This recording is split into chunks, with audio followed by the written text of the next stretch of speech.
Élection législative. Je suis allée là-bas comme ça. Et je suis donc devenue députée à l'Assemblée nationale. Et quand je suis arrivée à l'Assemblée nationale, parce que tu deviens d'abord députée, et puis il y a un bureau qui est élu. Et dans ce bureau, j'ai eu la chance d'être une secrétaire du bureau de l'Assemblée nationale. Et bon, après, à la fin de mon mandat de députée, on m'a chuchoté que incessamment sous peu, il y a le Sénat, c'était en 2013. Et depuis 2013, je suis sénateur. En 2018, j'étais sénateur aussi. Et en 2023, je suis devenue troisième mandat sénateur et j'ai eu la chance, grâce à Dieu, d'être élue dans le bureau du Sénat comme vice-présidente du Sénat. Il y a une femme, ma modeste personne que vous avez devant vous. Le fait d'être femme ne gêne en rien. Seulement, chez nous, au Cameroun, la politique, certaines femmes ne le souhaitaient pas. C'était plus les hommes qui y allaient pour faire une campagne. Certaines femmes ont des enfants, s'occupent de la maison, s'occupent de plein de choses. Certains ménages préfèrent laisser que ce soit les hommes qui y aillent. Mais depuis, vous voyez le quota, il y a 100 sénateurs. Dear members, dear participants, please take your seats. De femmes.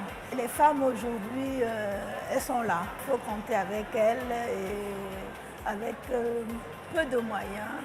Hein, les femmes arrivent à faire quelque chose.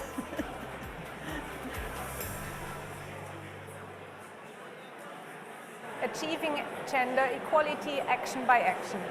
My name is Elisabeth Götze. I'm Member of Parliament in Austria and actually a representative of the Green Party, and I'm very happy to be at IPU.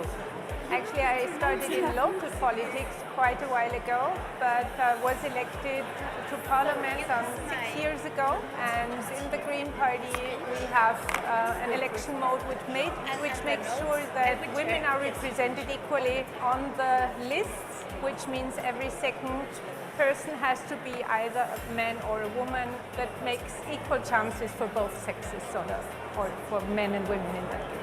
I never bothered with national politics, but only with local politics because I have 3 kids. So I find it very difficult to combine working. I was a working mom and then also dealing with politics, and especially on the local level, but also actually later politics is very much in the evenings, on the weekends, so it's very hard to combine it with family life, with having professional life as well, which I think is very important. I think that's one of the major issues actually with regards to women representation. We make sure that there's no structural burdens or structural difficulties with regards to that, because that usually hinders, especially women, maybe also men who want to care for the kids, to go into politics. Well, actually, we talk quite a lot about women in politics in Parliament, so that is an issue. And there is a minor part of party subsidies which is devoted to a certain percentage of women for each party. But that is also something I think should be more important because it doesn't at the moment hinder some parties not to send many women.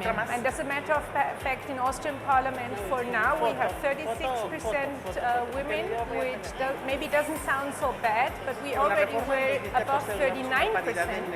And because of some changes in Parliament, actually towards the right-wing parties, we have less women representatives. Now we have this shift downwards again. So I think to counteract there, I think there should be more pressure also on the parties to have equal representation.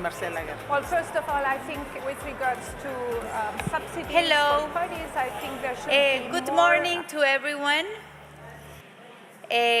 We will begin our Forum of Women Parliamentarians. I want to welcome everybody here, welcome all women parliamentarians all around the world. Thank you also the men that are here with us, because a topic for women is not just for women, so thank you for all the delegations that are here also with men. So, dear colleagues, I'm very pleased to see you all here. I want to welcome the IPU Vice President, my dear friend, very talented, Ms. Gabriela Morawska-Staneka from Poland. And it's a pleasure to have you here, dear Vice President. And let me tell you that it's the first time in the story of IPU that we have a woman president and a woman vice president. So it's time for women in IPU. Also, I want to welcome our Secretary General, Martin Chungong, that is Secretary General and Chairperson of the International Gender Champions, and also is a big promoter for gender equality in IPU. So Secretary General, welcome.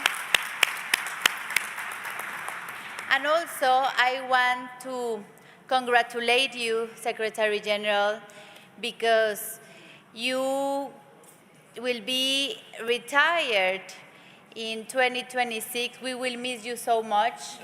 I cannot imagine this organization without you, but we will make a big event in the next assembly in Turkey. But I would like to give a big clap to our Secretary General, Martin Chungong. And also all the secretariats. Thank you, Seina, for all your work. And also the members of the Bureau, if you can stand up so we can give a clap for you, the members of the Bureau of Women Parliamentarians. Thank you.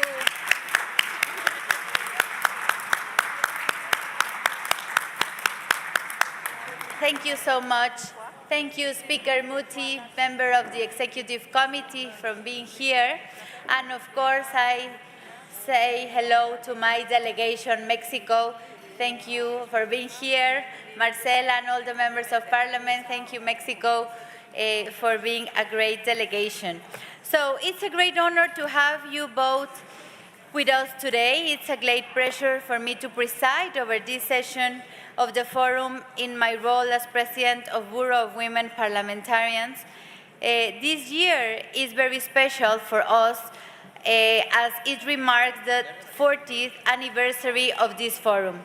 We celebrated in Tashkent. Is here now our speaker from Uzbekistan, or I think is coming. She is coming. Well, yeah, she will be here. So we want to also thank the Tashkent meeting for dedicating the session of our forum to the anniversary of 40 years of the Forum of Women Parliamentarians. So we are in 2025, the year of women. So I'm thrilled to wish you again a happy anniversary for this Forum of Women Parliamentarians to all of you. So let me tell you how proud I am for these 40 years. The forum has been a powerful platform from the strength of our diversity and our commitment for women and girls. And I am very conscious that also many women shaped this forum over the past decades. They made it progress and grow, and they took it to new heights. So I pay tribute to each one of them that were before breaking the ceiling for us, for this generation. So for all of them that were fighting for women's rights, that were leading our organization, thank you, because the results we are living now in 2025. So I'm very conscious that so many women shaped this forum over the past, so that's how we pay tribute to them. However, colleagues, we are still far from where we want to be. We need to keep trying and empowering women. So I'm worrying since our last meeting, progress in women's representation in parliaments has unfortunately remained stagnant. Women continue to make just the 27% of parliamentarians globally. So imagine, we are half of the population of the world, and we are just represented in the 27%. So we need to keep going.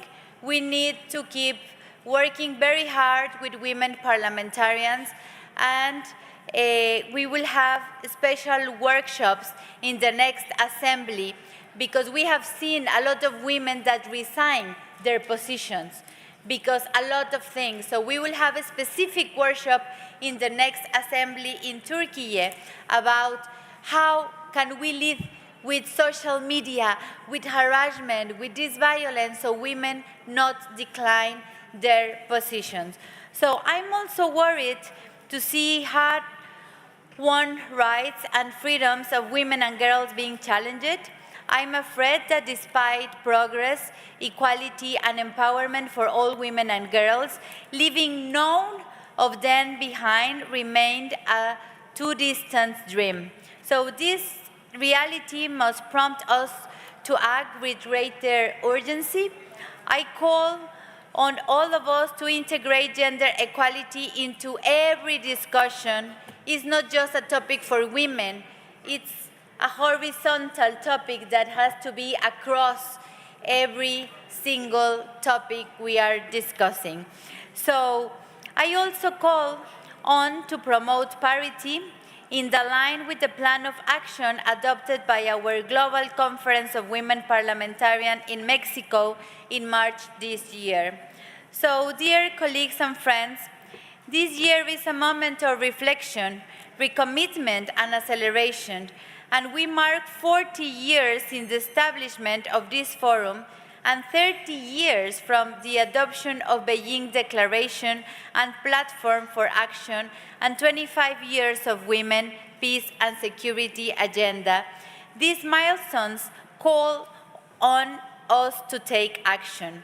So this is what the IPU campaign, Achieving Gender Equality, Action by Action, is about. I had the great pleasure to launch this campaign earlier this year along with the Secretary General and IPU gender champion, Mr. Martin Chungong, and the chairwoman of the Senate of Uzbekistan, our host in the assembly that we will be clapping when she arrived, Ms. Tansila. So this campaign is a powerful and practical call to taking 10 most transformative actions to drive and accelerate gender equality. They aim to act for parity, for gender-sensitive parliaments, and for rights for women and girls in all areas to eliminate discrimination, violence against women. I urge you all to join the campaign and pledge your action. Without further ado, I am pleased to invite Madam Vice President, dear Gabriela, to give the opening remarks. And before giving the floor to Gabriela, I want also to send a big hug to our President, Tulia Axton, that is running her campaign to be re-elected Member of Parliament in Tanzania. So our dear Tulia, we sent a big hug here from the Forum of Women Parliamentarians, wishing you the best luck for you. So now, dear Vice President, Gabriela, you have the floor.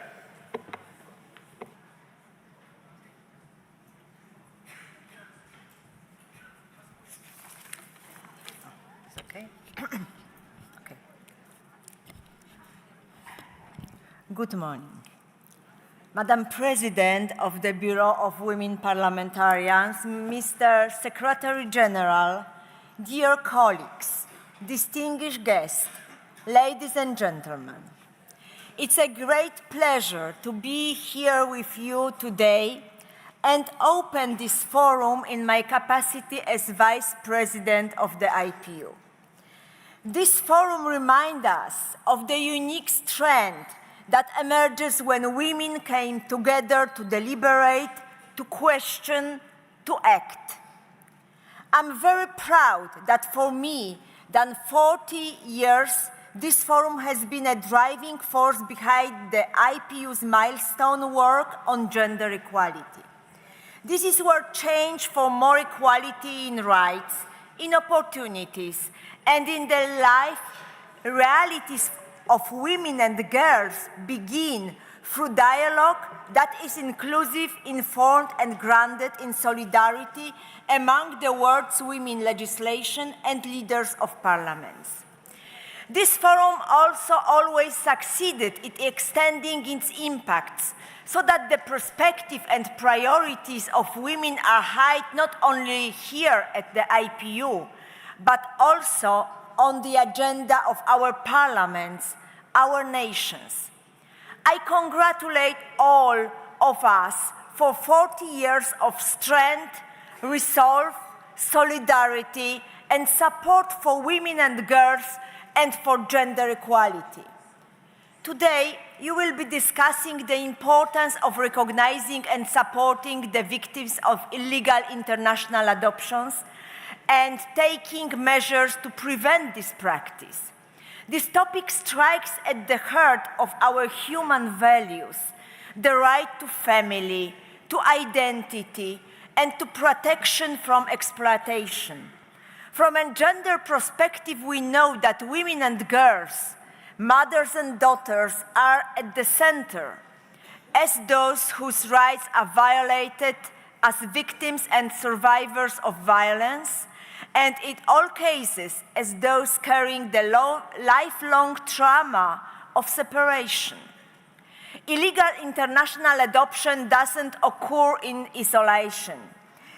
It is part of the same story we see in many forms of exploitation and conflict, where women's bodies become battlefields and women's lives become expendable. It exposes how deeply gender inequality and power imbalance are woven into systems that should protect, not harm. Parliaments have a responsibility to address these structural factors. This means strengthening national and international frameworks, ensuring transparency in procedures, and guaranteeing that victims receive recognition, support, and reparation. As parliamentarians, we know that this is not an isolated issue.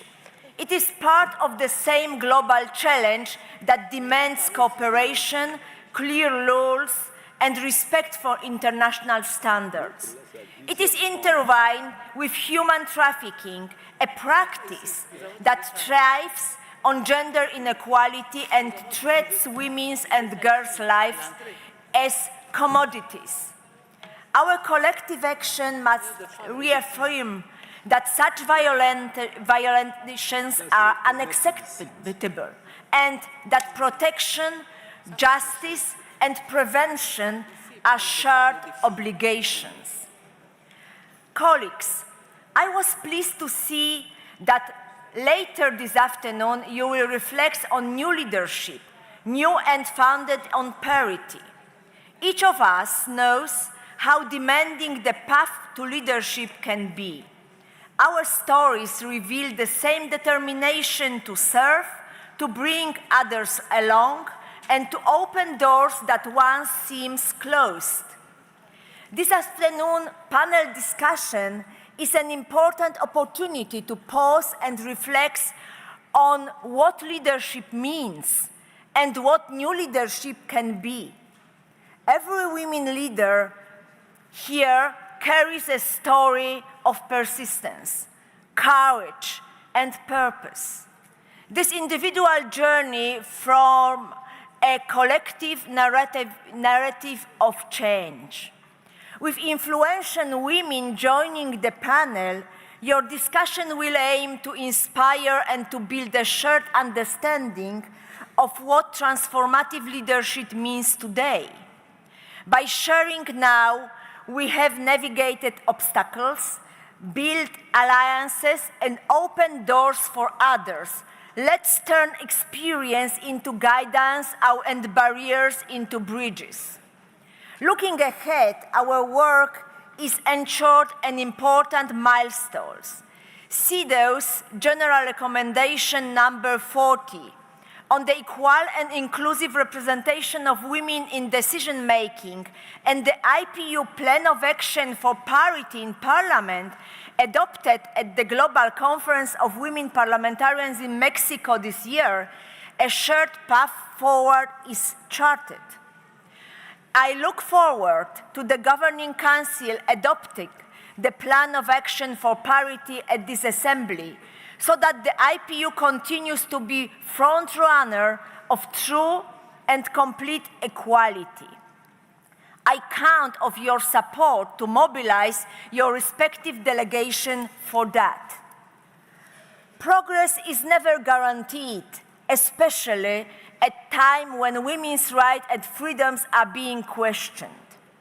By relying on strong frameworks, cooperation, mutual support and resolve action, we can ensure that gender equality remains at the heart of our parliaments. This is what the new IPU campaign, Achieving Gender Equality, Action by Action, is about. It helps parliaments translate commitments for women and girls into meaningful process. I encourage you all to join the campaign and pledge action. I look forward to your deliberations, and I wish you an excellent session and a fruitful 151st Assembly. Thank you.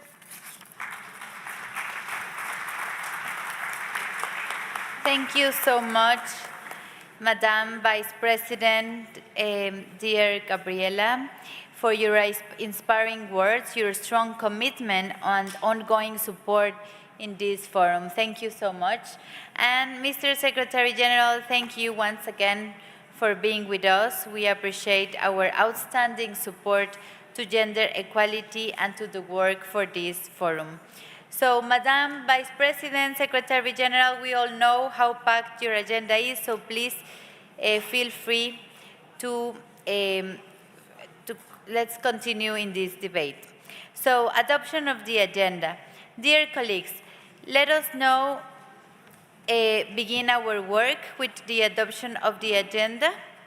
And Secretary General, we know that you are busy, so you cannot, we are happy that you are here, but feel free if you have to go anytime. Yes, absolutely. So, you have before the agenda of the forum, which was drawn up by the Bureau of Women Parliamentarians and its last session held in April. May I invite you to adopt by acclamation, please, the agenda? Thank you, dear colleagues. The agenda is adopted. Our session today will continue until 5:30 with a lunch break from 1 to 2:30. And we have many interesting matters to discuss. I am sure we will have enlightening and interesting discussions.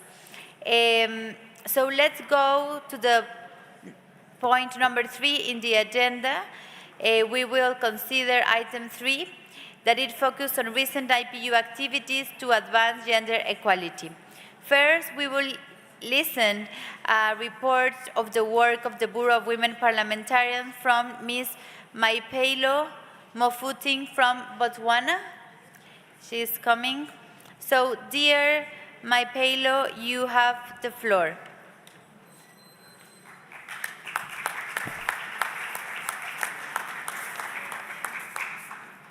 Madam President, Secretary General, dear colleagues, I see that the IPU is taking a cue from Namibia, a woman president, woman vice president, and a woman speaker. Madam President, yes, they deserve a round of applause. I'm very pleased to brief the forum on the work carried out by the Bureau of Women Parliamentarians last April in Tashkent and earlier this morning in Geneva. In Tashkent, we have reviewed the findings of the IPU report on sexism, harassment, and violence against women in Parliament in the Asia-Pacific region jointly by the IPU, CPA, and AIPA. After similar reports were issued on Europe and on Africa in recent years, we welcomed insights on the situation in Asia Pacific. After similar reports were issued in Europe and on Africa in recent years, we welcomed insights on the situation in Asia Pacific rather. The findings revealed and confirmed the high prevalence of psychological violence faced by more than 80% of women members of parliament surveyed. The report uncovered even higher rates of online abuse against women MPs than in other regions, with 60% of women MPs surveyed in Asia Pacific declaring online gender-based violence.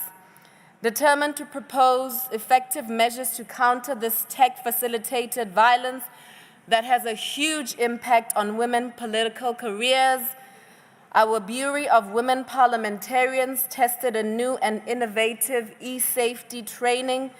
The training offers self-defense methods, advice, and tips on self-protection on social media and online for women. The test training was organized in partnership with UN Women and the E-Safety Commission of Australia, who had developed the course. And as members of the Bureau, we suggested ways to ensure that the training methods and content meet the specific needs of women politicians and, of course, women parliamentarians. I and other members of the Bureau found the training practical and, of course, useful. We appreciated that it offered immediate and applicable solutions. With this in mind, we would like to recommend it to all of you, and we would like more women members of parliament to, of course, benefit from this training. If you're interested, ladies, please contact Zaina and the Secretariat team. And as members of the Bureau, we also urge our colleagues in the Asia Pacific region to use the IPU report on sexism, harassment, and violence against women parliaments to raise awareness on this critical issue and combat it through the parliaments. The report, as well as tools to support its presentation and discussions around its findings, have also been made available, ready to use, including a PowerPoint presentation and elements for press conferences. We invite you to organize events in your parliaments and beyond to present the report, break the taboos around violence against women and women MPs, and even more importantly, to seek solutions. And there is a wealth of them proposed in this report. Our Bureau and the IPU are ready to support you in these interventions and endeavors. I'm also pleased to announce to you that now a regional study has started focusing this time on the Americas and the Caribbean. This, of course, comes after Europe, Africa, and Asia Pacific. The new study is carried out jointly with POW Americas and CPA. You're all invited to participate and share your views, your experiences, through confidential interviews. More information as well as participation forms are included in the set of documents that we have provided for you. And lastly, our Bureau selected the topic of the panel discussion that we will have here in the forum this afternoon on transforming leadership, overcoming challenges to gender equality. We're very passionate about bringing together women leaders to share their personal experiences on leadership. We want this discussion to be a place where we feel united, inspired, and where we can all explore what new and transformative leadership looks like.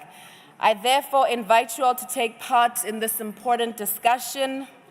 Finally, I invite your attention and participation to the parity debate on men and women members of Parliament championing gender equality and equal care in Parliament that will take place on Wednesday, the 22nd of October, 2025 at 11:30. Please make sure to bring at least one male colleague from your delegation. I thank you for your attention and look forward to interesting debates today and throughout this assembly. God bless you all. I thank you.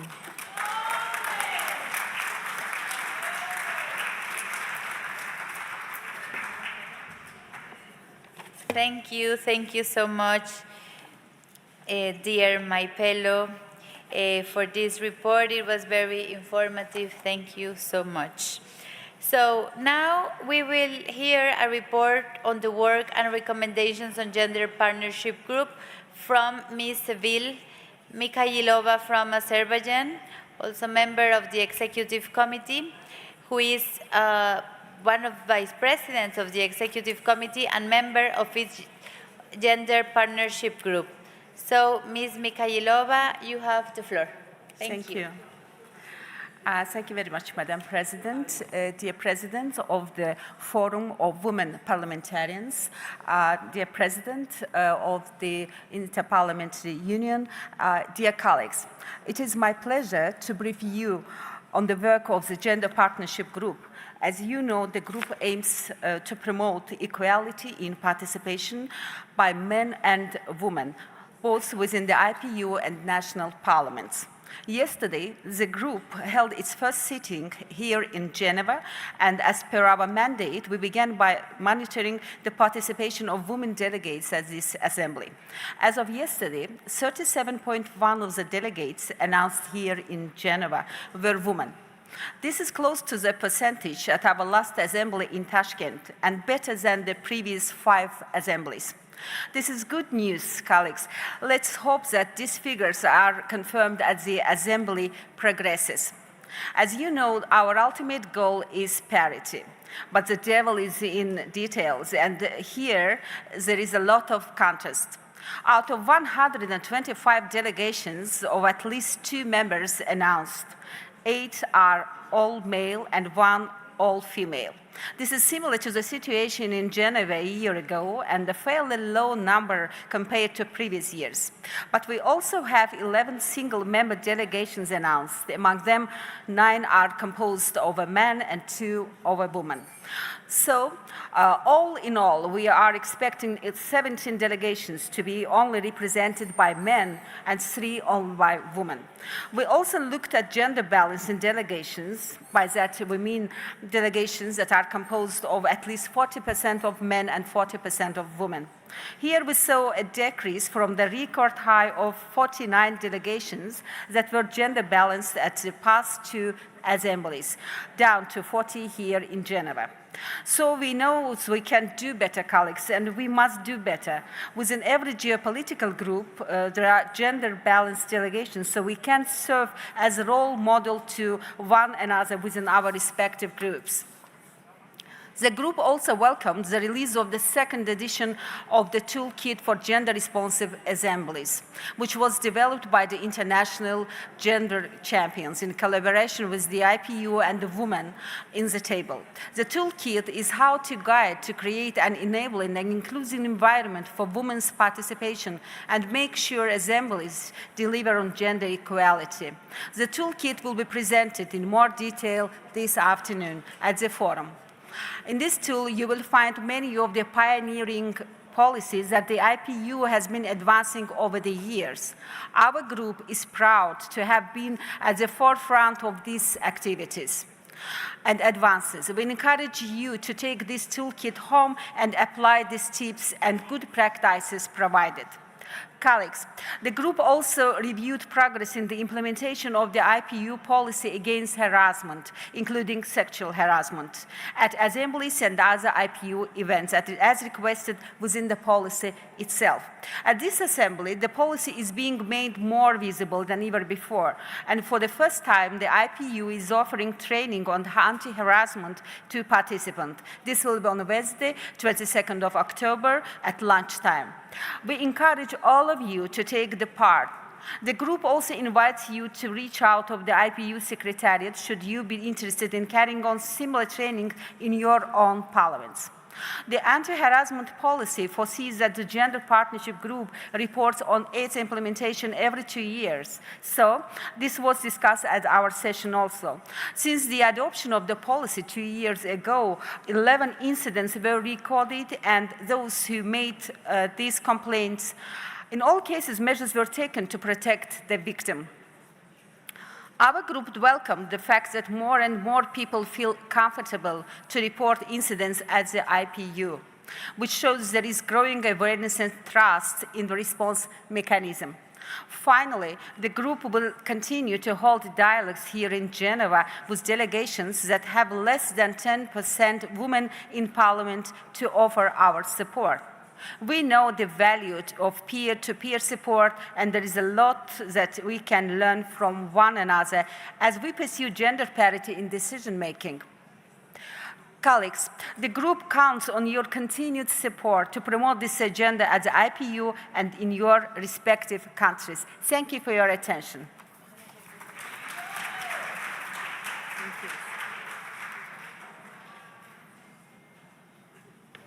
Thank you.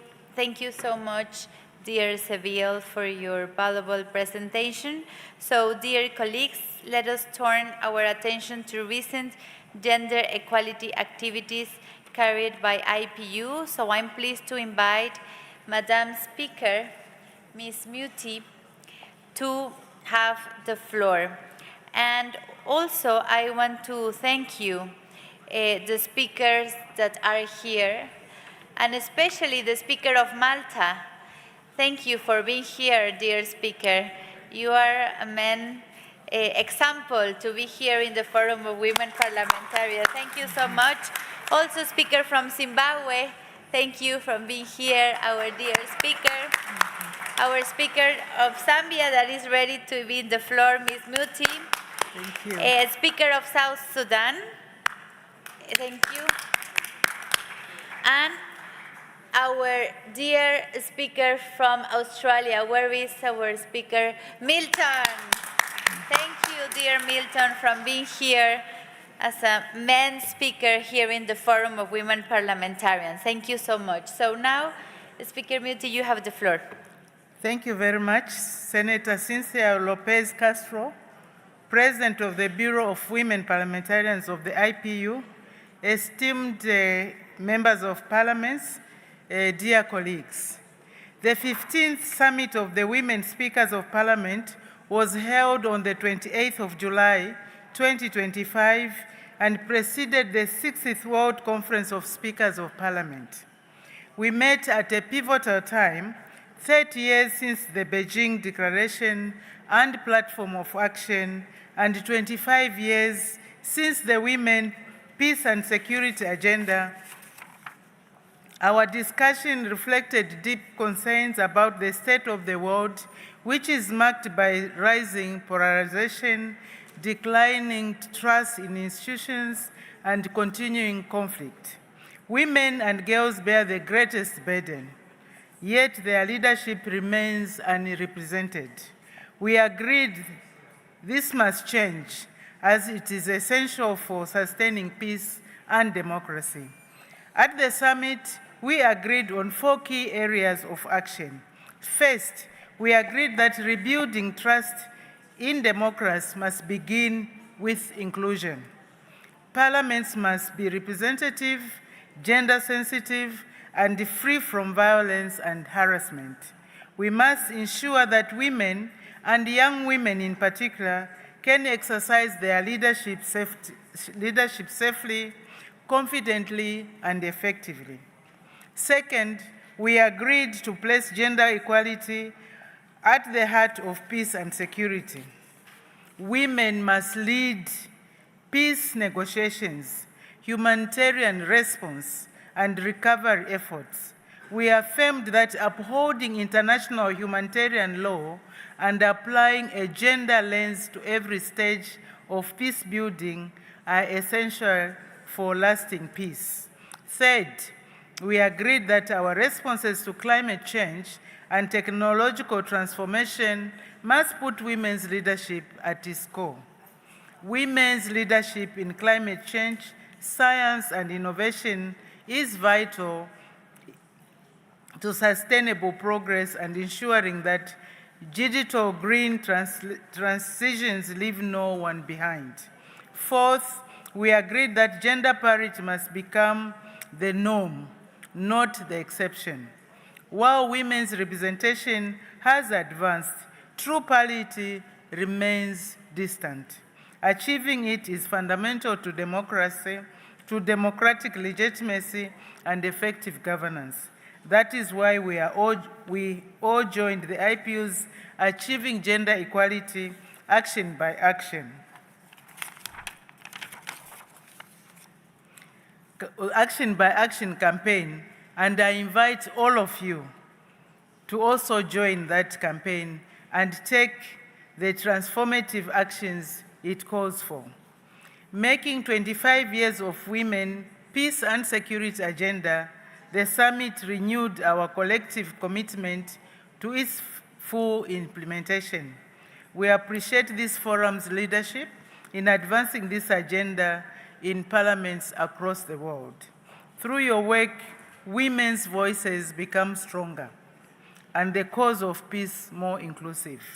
As we move forward, we count on this forum to continue transforming commitment into concrete action, championing the women, peace and security agenda, and mobilizing parliaments to make peace and equality a lived reality. Thank you for your attention, and I thank you. Thank you, Speaker Muti, for this report. So now I am pleased to invite our dear Zeina, Secretary of the Bureau of Forum and Manager of IPU Gender Partnership Program, to give us an update of recent activities of IPU in advancing gender equalities and women's rights. Thank you, Zeina.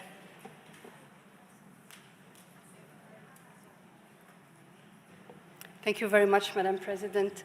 Dear members, it's a pleasure to see you all here today.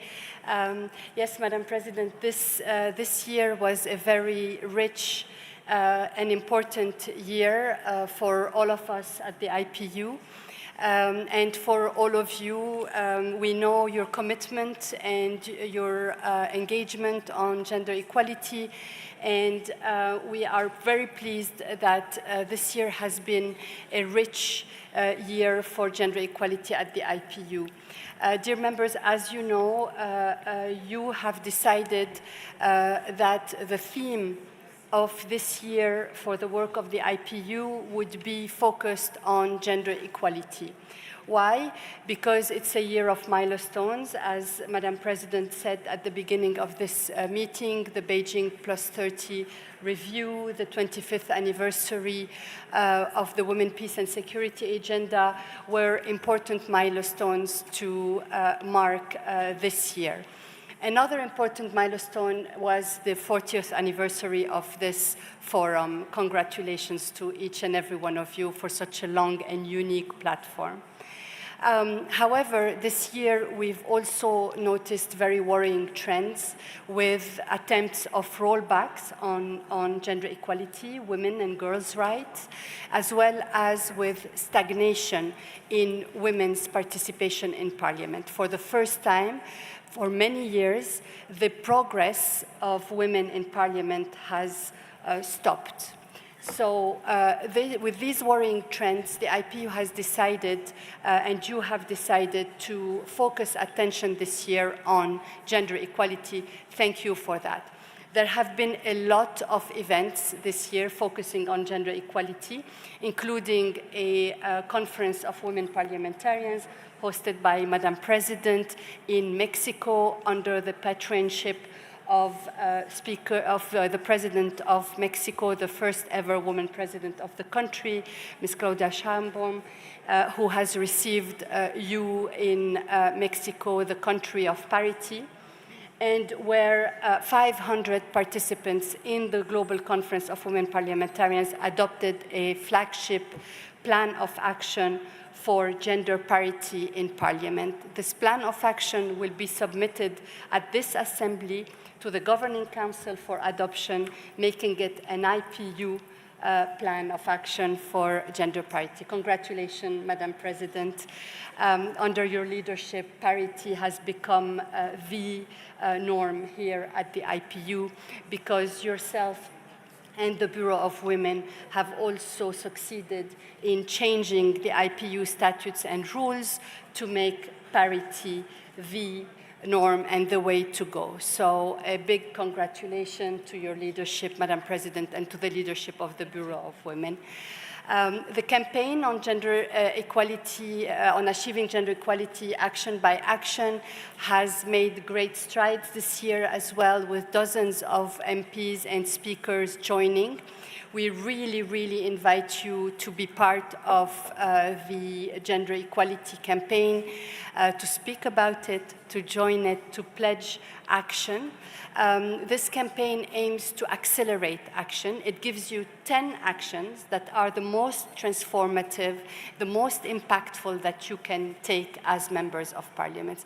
And we here at the IPU Secretariat, we stand ready to support you in taking these actions by facilitating peer-to-peer dialogues and support on these important actions.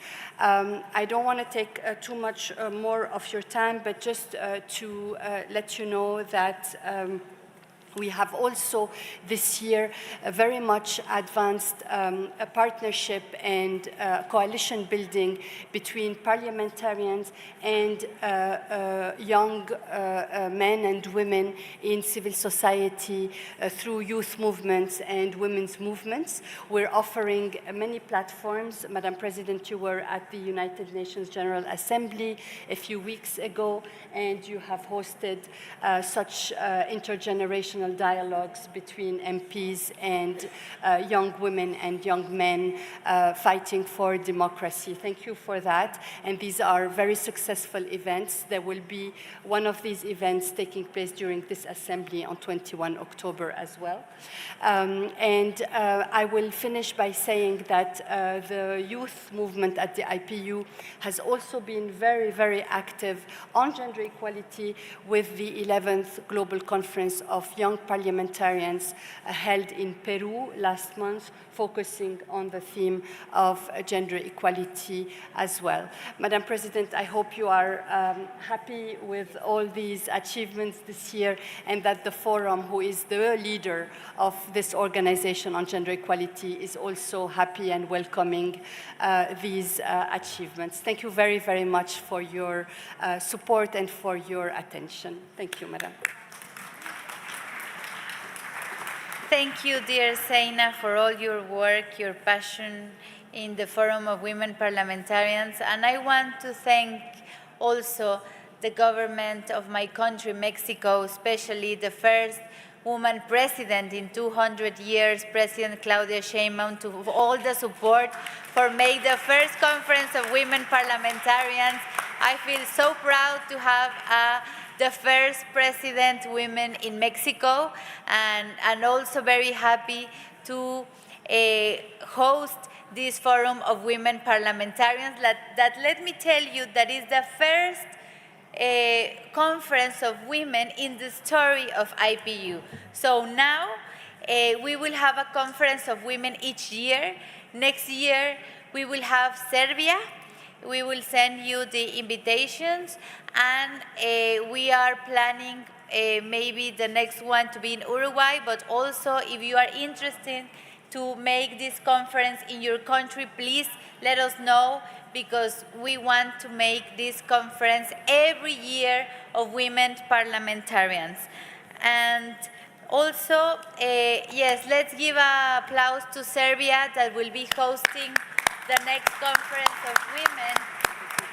Is here, of course. Yes, I would like if they can take the floor. I would like if you can take the floor as Serbian delegation to talk about this conference of women parliamentarians. So you can come. Oh, okay. Come, yes. Thank you, because it will be the second conference of women parliamentarians. And while she's coming, let me tell you that we want to implement regional conference of women parliamentarians.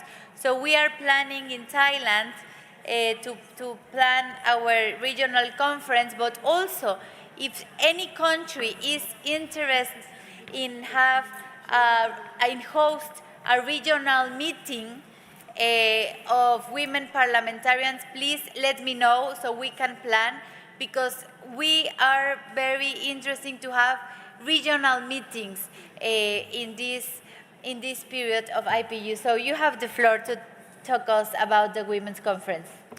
Thank you, Madam Chair.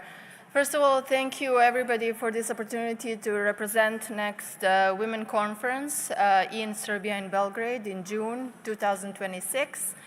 Please save the date. We are really looking forward to host you all in Belgrade, in capital. I have to use this opportunity to say much thank you to the IPU organization, to you, Zaina, for organizing all of this and to helping us participate and be hosts of this conference. Also, in terms of women solidarity and leadership that we want to push for more in the future, I have to say thank you to you, also Cynthia, for helping us organizing this conference in Belgrade. And I have to mention my co-worker. She's no longer a parliamentarian, otherwise she will be standing here, Snežana Paunović.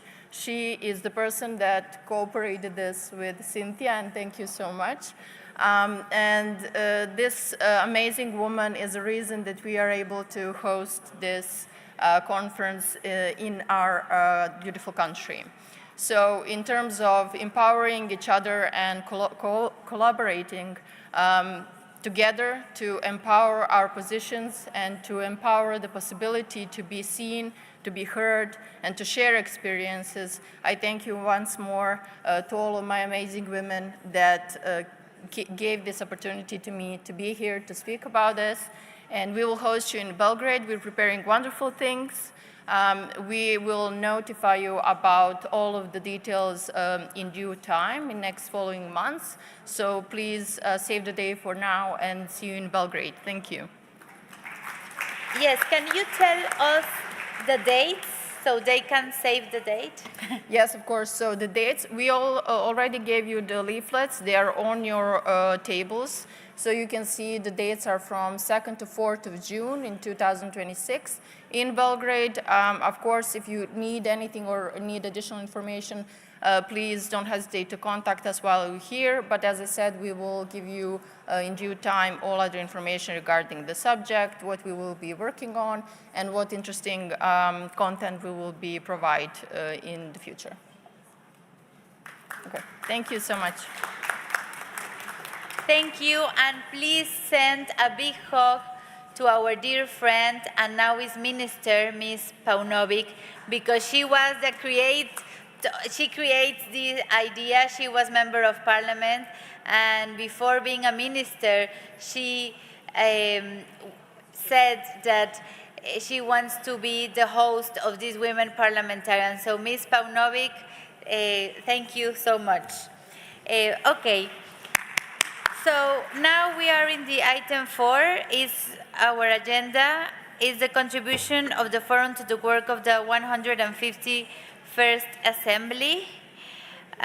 We will be discussing the draft resolution on the agenda of this 151st Assembly entitled Recognizing and Supporting the Victims of Illegal International Adoption and Taking Measures to Prevent this Practice, which is examined by the Standing Committee on Democracy and Human Rights.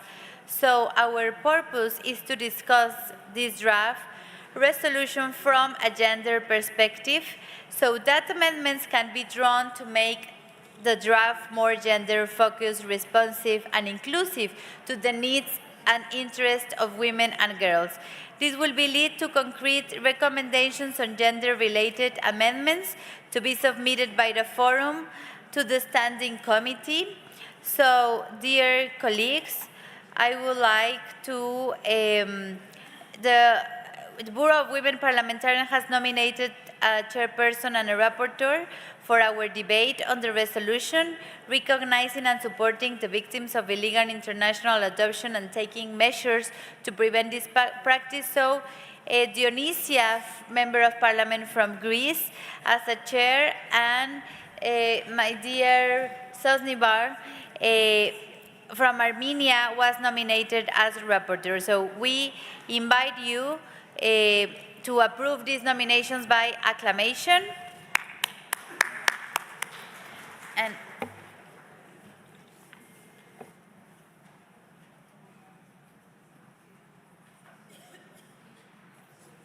so I am pleased to welcome the co-rapporteurs of the draft resolution under consideration, and we kindly accept our invitation to present the overall scope of the resolution.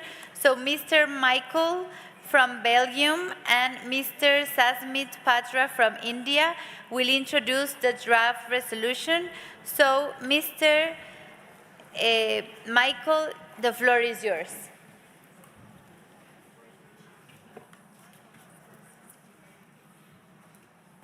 Thank you, Mrs. Chair. Dear colleagues, ladies and gentlemen, Madame la Présidente, chers collègues, lorsque nous parlons des adoptions illégales internationales, il ne s'agit pas seulement d'une fraude administrative ou d'une irrégularité bureaucratique, il s'agit de crimes graves qui frappent au cœur des droits humains. Et dans ces crimes, les femmes, et particulièrement les mères, les mamans, sont en première ligne. Trop souvent, ce sont elles que l'on stigmatise, que l'on isole, que l'on prive de leur enfant, sous couvert de coutumes, de pression sociale ou de contraintes économiques. Dans certains pays, des mères à peine sorties de l'hôpital, parfois même plus tôt, voient leur enfant leur être retiré sans consentement véritable, parfois par la tromperie, parfois par la force, sous prétexte qu'elles sont trop jeunes, trop pauvres, ou qu'elles n'entrent pas dans les normes morales ou religieuses dominantes. On leur annonce parfois même simplement leur décès et le décès de leur enfant, un décès faux, bien évidemment. Et cette résolution est une réponse directe à ces injustices, en reconnaissant officiellement l'existence des adoptions illégales et en reconnaissant les personnes concernées comme victimes. Nous envoyons un signal fort à ces femmes, notamment le signal qu'elles ne sont plus seules. Nous leur devons soutien psychologique, assistance juridique et administrative, et la garantie que les annulations d'adoptions frauduleuses ne se traduiront jamais par une perte de droits civils ou de droits d'identité pour les enfants. Nous rappelons que la Convention relative aux droits de l'enfant protège le droit à l'identité, à un nom, à une nationalité. Restaurer l'identité d'un enfant arraché, c'est aussi restaurer la dignité de sa mère, lui rendre la place qu'on lui a volée. Les adoptions illégales s'enracinent, chers collègues, dans des discriminations profondément liées au genre. Dans bien des cas, ce sont des mères célibataires, des femmes marginalisées, issues de minorités ou de peuples autochtones qui se retrouvent contraintes d'abandonner ou à qui on l'arrache l'enfant. La pauvreté, le manque de soutien social, le handicap ou la migration ne devraient jamais être des prétextes pour séparer un enfant de sa mère. La résolution demande que ces crimes soient reconnus comme ce qu'ils sont réellement, une forme de traite des êtres humains. Elle invite les États à former leurs juges, leurs policiers, leurs travailleurs sociaux, mais aussi leurs diplomates pour identifier et prévenir ces pratiques. Car trop souvent, les adoptions illégales se déroulent au-delà des frontières, dans des zones de conflit ou de crise humanitaire, où les femmes et les enfants sont bien entendu les premières victimes. Combien de mères ont vu leur enfant disparaître dans le chaos d'une guerre pour les retrouver des années plus tard sous une fausse identité à l'étranger? À ces mères, nous devons vérité et réparation. Cela passe par l'ouverture des archives, par des bases de données ADN encadrées et sûres, par l'allongement des délais de prescription, parce que beaucoup de mères ne découvrent la réalité qu'après de nombreuses années, ou alors même parfois des décennies plus tard. Cela passe par l'accompagnement dans les démarches de changement de nom, par des programmes de réapprentissage de la langue et de la culture d'origine pour les personnes adoptées illégalement qui veulent renouer légitimement avec leurs racines. Je veux donc m'adresser aujourd'hui à toutes celles et ceux qui, dans le silence et la douleur, ont vu leurs enfants disparaître, à ces femmes dans les hôpitaux à qui l'on a arraché un nouveau-né, à ces mères célibataires auxquelles on a fait croire qu'elles n'avaient pas d'autre choix, à ces familles réduites au silence par la honte ou par la peur, notre résolution porte votre combat jusque dans cette Assemblée. Chers collègues, elle dit que vos droits comptent, que vos voix comptent et qu'à partir de maintenant, vos enfants ne pourront plus être considérés, pardonnez-moi le mot, mais comme une marchandise. Chers collègues, Madame la Présidente, en adoptant cette résolution, nous ne faisons pas que réparer des injustices passées, nous affirmons un principe simple, ni la pauvreté, ni les injustices passées, ni son statut, ni les origines ne justifieront jamais qu'on arrache un enfant à une femme. Et en posant ce principe, nous protégeons à la fois l'enfant, mais également, bien entendu, sa mère, dans leur dignité, dans leurs droits et dans leur humanité. Je vous remercie. Merci beaucoup. Madame la Présidente, si je puis me permettre, je cède la parole à... Oui.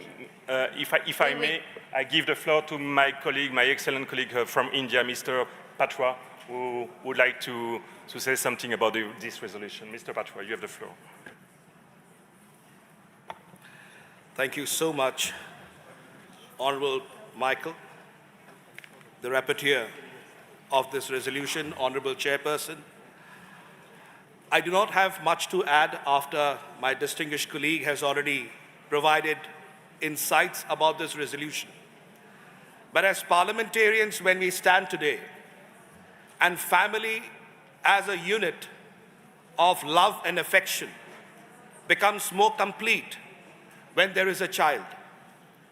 And in order to have a child, when someone cannot, they go for adoption. It is something which is natural in this world. Many a times, families who are going in for adoptions also do not know that some adoptions are illegal. There are also countries who do not know that the legality and the illegality of adoption in terms of inter-country adoption. These and many such areas have been highlighted in this resolution. We are very hopeful that the Forum of Women Parliamentarians will debate, provide insights as mothers, as sisters, as the women of this world. No one understands it better about the children than you in this room. We look forward to your wisdom. We look forward to your insights. I thank you.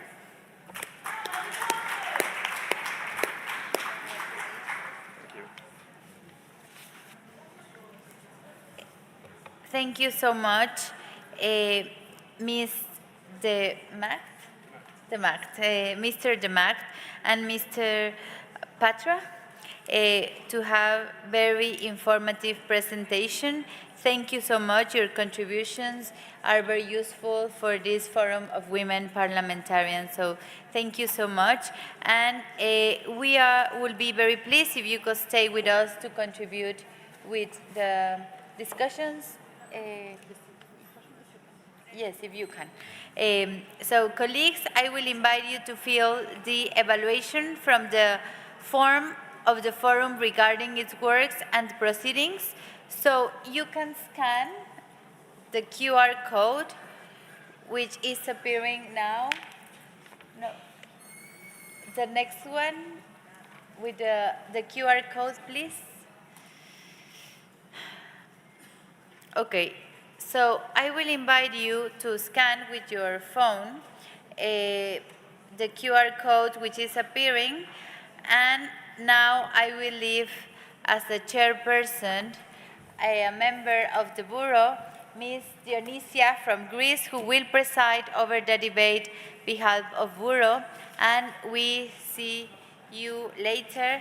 And now, if you want to participate, there you have to fill the slips with the name of your country, and we are happy to receive it. So, Dionysia.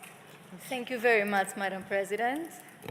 Dear colleagues, it is indeed a great pleasure for me to preside over the proceedings of this very important discussion. Following the proposals of the Bureau of Women Parliamentarians, Mrs. Vardanyan, has been appointed as rapporteur for our discussion. We both very much look forward to our debates today, and I have no doubts that our discussions will be constructive and fruitful. Before I make a few introductory remarks, I would like to remind that those wishing to take the floor and have not yet filled out a form to be put on the list of speakers, please do so now. You can see some of the forms over here. As a start, let me remind you that some documents are available at the documentation desk over there in the room for your use during our proceedings. I invite those of you who do not really have these documents up to now to pick up copies. These are the draft resolution of the Standing Committee on Democracy and Human Rights and the amendments to the resolution that will be discussed for tomorrow onwards. As you know, we will be discussing the subject item before the Standing Committee on Democracy and Human Rights under the title Recognizing and Supporting the Victims of Illegal International Adoption and Taking Measures to Prevent this Practice. Our discussion today will aim at considering the gender dimensions of this topic. The objective is to put together a set of proposed gender amendments to the resolution to be adopted. We may also decide to support amendments that have already been proposed in case that they echo some of our own concerns. These amendments will then be considered by the Standing Committee during its debates. In your interventions, I invite you to address, among others, these following issues. First, in what ways does international illegal adoption affect women and girls and men and boys differently? Second, how can the gender-related root causes of illegal adoptions be reduced? In particular, harmful norms vis-à-vis unmarried mothers and the multiple forms of discrimination against women from ethnic minorities, women living in poverty and their children. In which circumstances, third, can international adoption serve the best interest of the child, including the girl child? What guarantees can be put in place by us parliamentarians? Fourth, how can law enforcement practices in combating illegal international adoptions be made survivor-centered and gender-responsive while placing the best interests of the child at the center? How can parliamentary diplomacy help prevent illegal international adoptions and protect victims with particular attention to gender dimensions? I would now like to open the floor for your contributions, dear colleagues. I will give the floor to those of you who wish to speak for 3 minutes each, and please should it be understood that we can continue to debate for as long as the time allocated permits to us.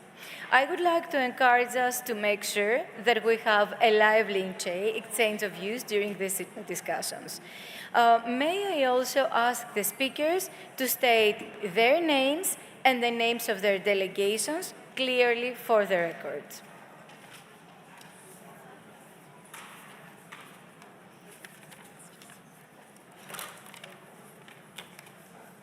So now I would like to call on Ms. Al-Seihi from United Arab Emirates, please, to take the floor. السلام عليكم ورحمة الله وبركاته. معكم موزة الشحي من المجلس الوطني الاتحادي بدولة الإمارات. السيدات والسادة، ترى الشعب البرلمانية الإماراتية أهمية إضافة التعديلات التالية على مشروع القرار الاعتراف بضحايا التبني الدولي غير القانوني ودعمهم واتخاذ تدابير لمنع هذه الممارسة التي سيتم تقديمها في اللجنة الدائمة الديمقراطية وحقوق الإنسان بما يضمن تعزيز وحماية حقوق النساء والفتيات. أولاً، في فقرة 12 من المشروع القرار. نقترح تعديلها لتصبح تحث البرلمانات أيضاً على تعزيز اليقظة في مناطق النزاعات والأزمات الإنسانية، حيث يزداد خطر التبني غير القانوني والاتجار بالأطفال، وذلك من خلال تعزيز تدابير حماية الطفل في هذه السياقات، مع ضمان معالجة الحقوق والاحتياجات الخاصة بالنساء والفتيات بشكل كامل، باعتبارهم من أكثر الفئات عرضة للانتهاكات في حالات النزاعات والأزمات الإنسانية، بما في ذلك التمييز والاستغلال والعنف القائم على النوع الاجتماعي.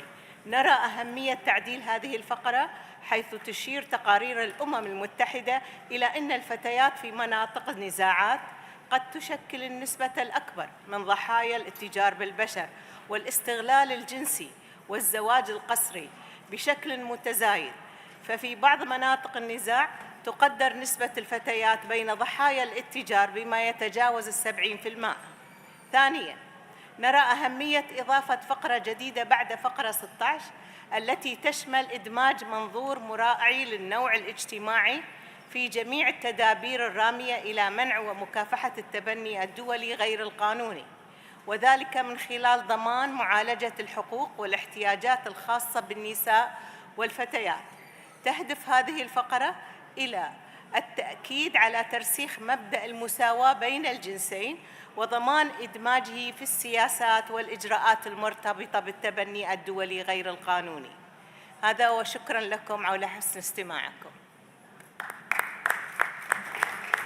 Thank you very much. And now I would like to call the next speaker from Djibouti and then France.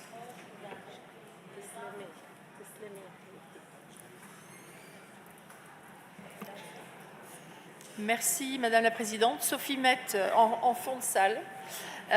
Je vous remercie Madame la Présidente de me donner la parole et je voulais remercier tout particulièrement messieurs les rapporteurs sur ce travail qui est très riche. Pour ma part, pour la délégation française, ma collègue Véronique Rioton, qui ne peut pas être là puisqu'elle est occupée dans une autre salle, porte un amendement sur l'article 16.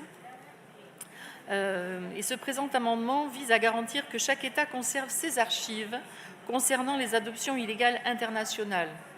L'objet, c'est vraiment de conserver les archives, ces documents qui constituent une part essentielle de l'histoire personnelle des enfants adoptés et de leurs familles, ainsi qu'un élément fondamental de transparence et de traçabilité pour prévenir les dérives et les pratiques illégales d'adoption.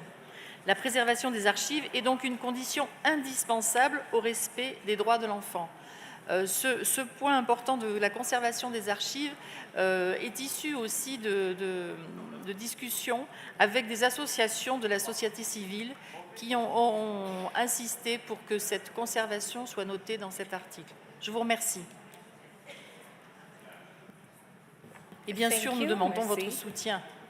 And could we have please Djibouti to take the floor?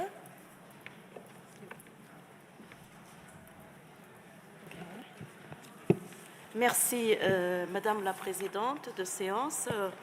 La République de Djibouti, honorable Nimo Boulan. Madame la Présidente, Mesdames et Messieurs, la délégation de la République de Djibouti condamne fermement les adoptions internationales illégales qui volent des identités, brisent des liens familiaux et portent un coup terrible à la dignité des mères. Ces pratiques frappent de manière disproportionnée les femmes et les filles et aggravent les inégalités de genre. Il est impératif que le projet de résolution reconnaisse explicitement ces impacts différenciés et impose des mesures concrètes. Assistance médicale et psychosociale immédiate, accès gratuit et simplifié à la justice, restitution de l'identité des enfants victimes et collecte systématique de données ventilées par sexe, âge, pour orienter des politiques fondées sur des preuves. La délégation djiboutienne soutient et appelle à l'adoption des amendements proposés par le Forum des femmes parlementaires qui intègre la perspective de genre à chaque étape. Prévention, investigation, réparation et coopération transfrontalière, y compris des formations obligatoires pour les acteurs judiciaires et sociaux, afin d'éviter la stigmatisation, la revictimisation, des voies de recours protégées et des protocoles sécurisés d'échange d'informations. Nous appelons donc l'Assemblée présente, à adopter des mécanismes contraignants de coopération internationale et de suivi pour que les principes énoncés deviennent des mesures concrètes et effectives protégeant durablement les enfants et les mères vulnérables. Merci de votre attention. Merci. And now I would like to call on the floor Bahrain, and after Bahrain, Philippines would have the floor. Thank you.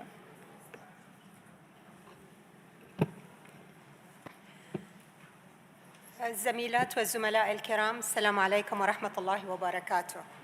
إن ظاهرة التبني الدولي غير القانوني ليست مجرد انتهاك للإجراءات، بل هي جرح عميق يمس الحق في الهوية والانتماء والأسرة.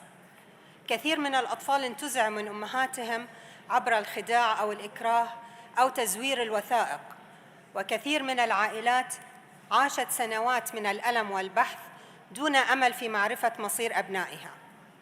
نحن هنا اليوم كنساء برلمانيات نمتلك حساً إنسانياً مضاعفاً تجاه هذه القضية، لما تحمله من معاني تمس الأمومة والعدالة وحق الطفل في أن يحب ويحمى، لا أن يباع وينتزع. وعليه فإن مسؤولياتنا ترتكز على 3 محاور في رأيي أرغب أن يتضمنها مشروع القرار. أولاً، الاعتراف والإنصاف، حيث علينا الدفع نحو الاعتراف بالتبني غير القانوني باعتباره شكل من أشكال الإتجار بالأطفال، والمطالبة بتمكين الضحايا من استعادة هوياتهم الأصلية والوصول إلى ملفاتهم وجذورهم بعزة وكرامة. ثانياً، الدعم والعدالة التصالحية. من الضروري الدعوة لتوفير آليات دعم نفسي واجتماعي وقانوني للضحايا وأسرهم، كما يمكن أن تشكل لجان تقصي الحقائق أو آليات العدالة التصالحية برعاية الدولة، مما يسمح باستعادة الثقة ويمنح للضحايا الفرصة للشفاء عبر الاعتراف بمعاناتهم. ثالثاً، الوقاية عبر التشريعات والرقابة والتعاون الدولي. علينا أن نعمل على تطوير قوانين تضمن شفافية التبني المشروع والحرص على حسن التطبيق والإنفاذ للتشريعات، وفرض رقابة صارمة على الوكالات والوسطاء، وضمان أن يكون التبني المعمول به وفقاً للاتفاقيات الدولية هو الحل الأخير بعد استنفاذ جميع بدائل الرعاية الوطنية. كما ندعو إلى شراكات دولية لتبادل المعلومات وملاحقة الشبكات العابرة للحدود. زميلاتي وزملائي الأعزاء، نحن كنساء ندرك المعنى العميق للأمومة والانتماء، وكمشرعات ومشرعين نحن قادرون على بناء سياج تشريعي وإنساني يحمي الأطفال من أن يصبحوا ضحايا سوق مظلم، ويضمن أن يظل التبني فعل رعاية ومحبة لا نتيجة استغلال أو إتجار. وشكرا لحسن استماعكم. Thank you very much. And now I would like to call on Philippines to take the floor, and then Morocco.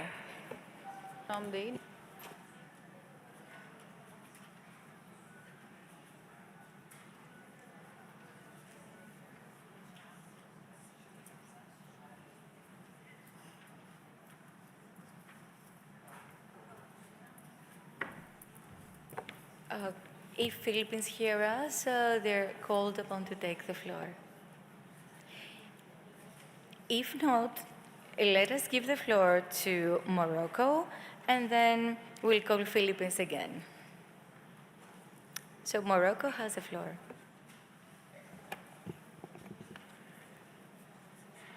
شكرا سيدة الرئيسة، زميلاتي زملائي. من غير تردد نتمم مشروع القرار ونؤكد دعمنا لاعتماد نص صريح جريء وعملي يضع مصلحة الطفل الفضلى فوق أي اعتبار، وخصوصاً يدمج المساواة بين الجنسين على جميع المراحل ابتداءً من الوقاية إلى الإنصاف إلى المساءلة. ومن موقعنا نرى أن معالجة التبني الدولي غير القانوني لا تكتمل دون اعتماد مقاربة نوع تفضح كيف تصنع الهشاشة وكيف تستغل هذه الهشاشة ضد كل من الطفل والأم، خصوصاً أن النساء والفتيات والأمهات البيولوجيات يتعرضن لضغوط اجتماعية واقتصادية ونفسية وقانونية لا تحترم الموافقة الحرة لهن.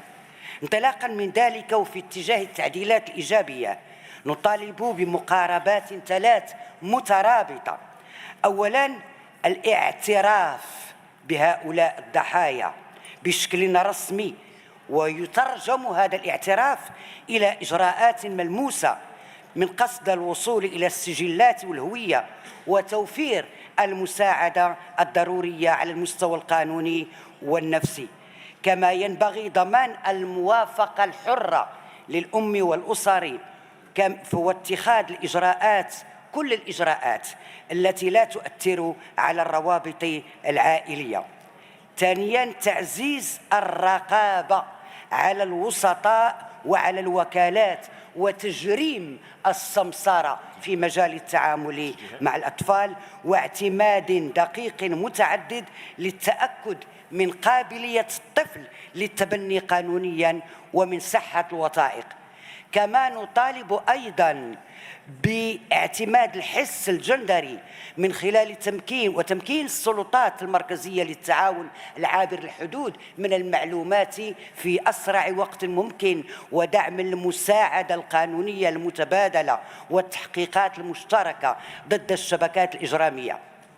ولا يستقيم هذا المشروع دون تدريب القضاة والشرطة والأخصائيين النفسيين والاجتماعيين والدبلوماسيين على اكتشاف الانتهاكات ومراعاة الفروق الجندرية. ختاماً وخلاصة، نحن مستعدون ومستعدات للتعاون معكم ومعكن من أجل اعتماد مشروع قرار يرسخ المساواة ويجفف مواطن الاستغلال ويضمن العيش الكريم والكرامة لكل من الطفل والأم. سلاسي خدوج عن البرلمان المغربي، وشكراً. Thank you very much. And now I would like to call on South Africa to take the floor, and then Pakistan and Iran. Thank you very much, Madam President. Honorable members, women and girls continue to face systematic discrimination in their daily lives, rooted in patriarchal norms that devalue female children and stigmatized unwed mothers. In many societies, cultural and legal frameworks reinforce gender inequality, limiting women's autonomy over their reproductive choices and family life. These dynamics often intersect with poverty, lack of education, and social exclusion, making women, especially those from marginalized communities, more vulnerable to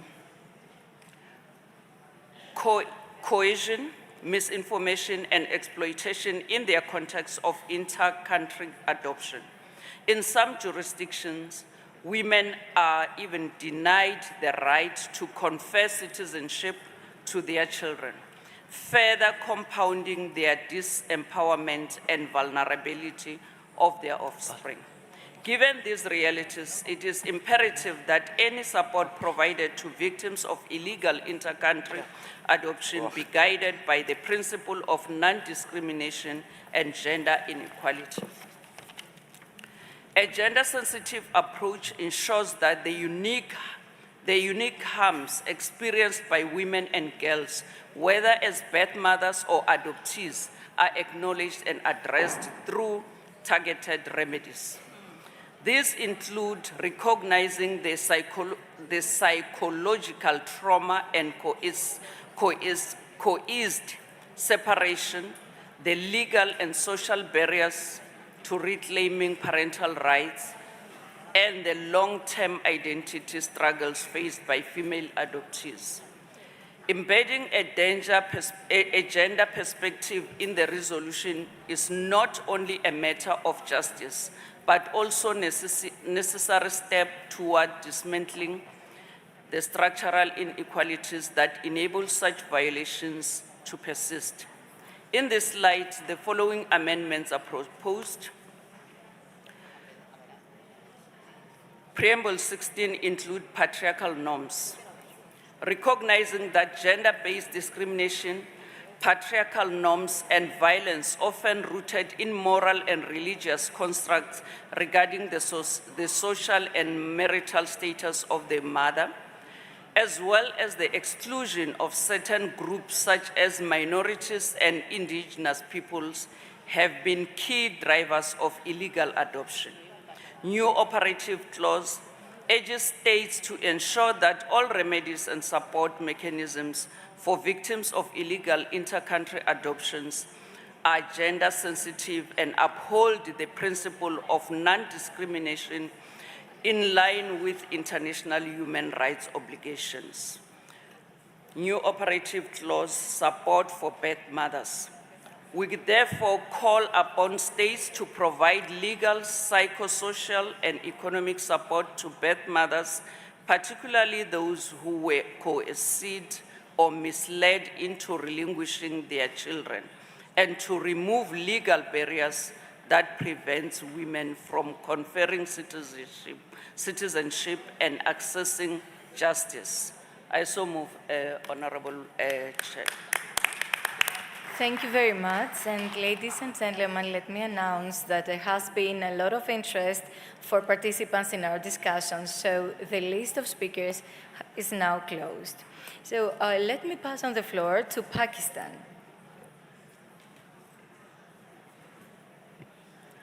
Thank you, Madam President.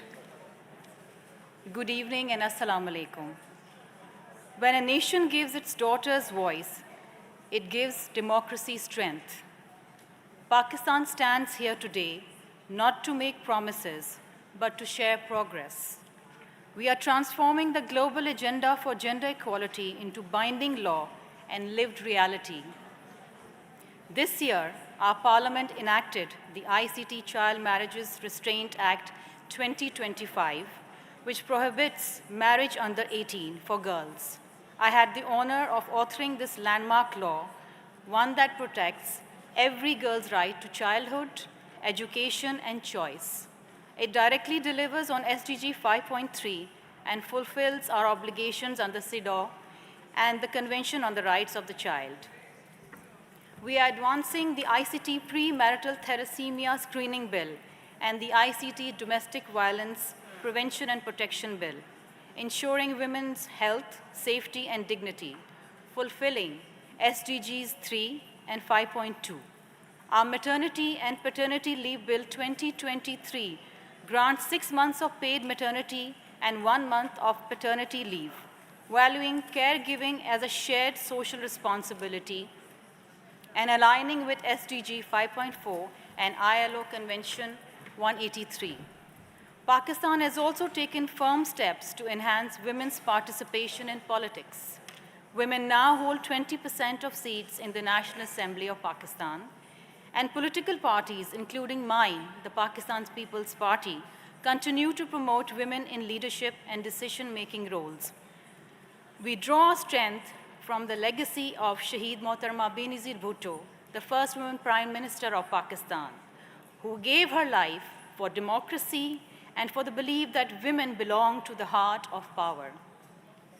Through these reforms and representation, Pakistan is turning commitment into transformation. Gender equality is not charity, it is justice. And when women participate, legislate, societies rise. Thank you, Madam. Thank you very much. And now I pass on the floor to Iran and then Philippines.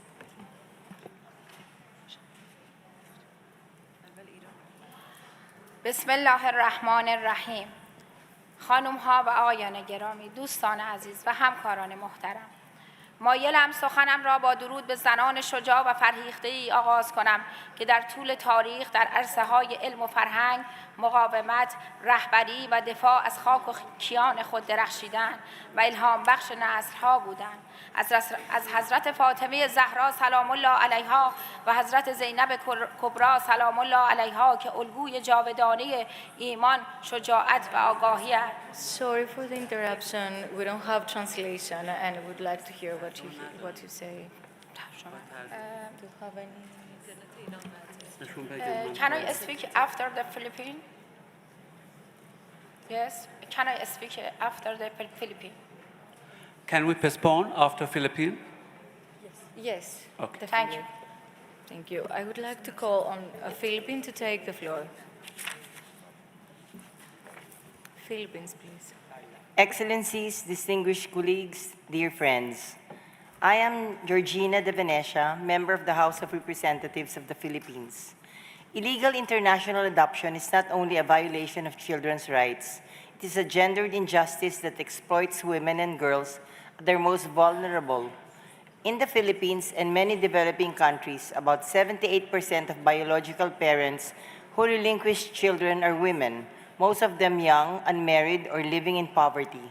They are often pressured by social stigma, misinformation, or economic desperation, circumstances that rob them of free and informed consent.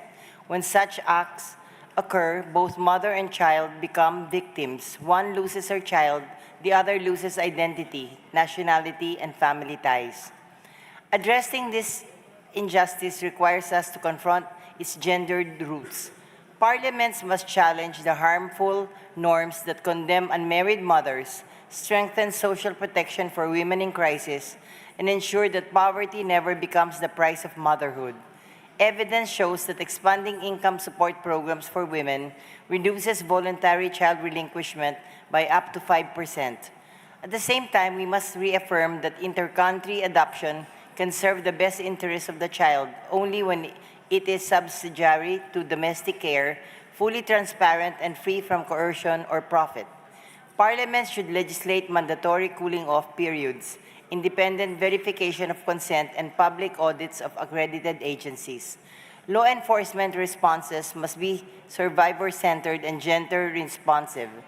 Mothers and adult adoptees should have access to legal aid, counseling, and identity restoration services, while investigators must be trained to handle these cases with sensitivity and confidentiality. Finally, through parliamentary diplomacy, we can build bridges of accountability, negotiating bilateral tracing mechanisms, sharing data, and advancing global and safeguards to the IPU and other inter-parliamentary networks. Colleagues, when we empower women, we protect children. Let this resolution stand as our collective commitment to justice, dignity, and equality for every mother and every child. Thank you. Thank you very much. I would like to ask whether translation is ready.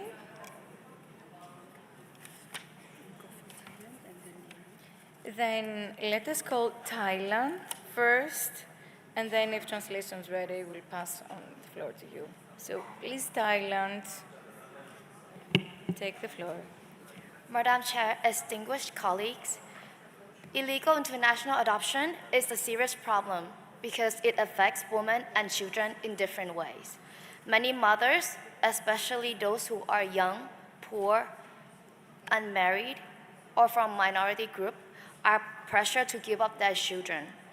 Women often faced with discrimination and harmful social norms.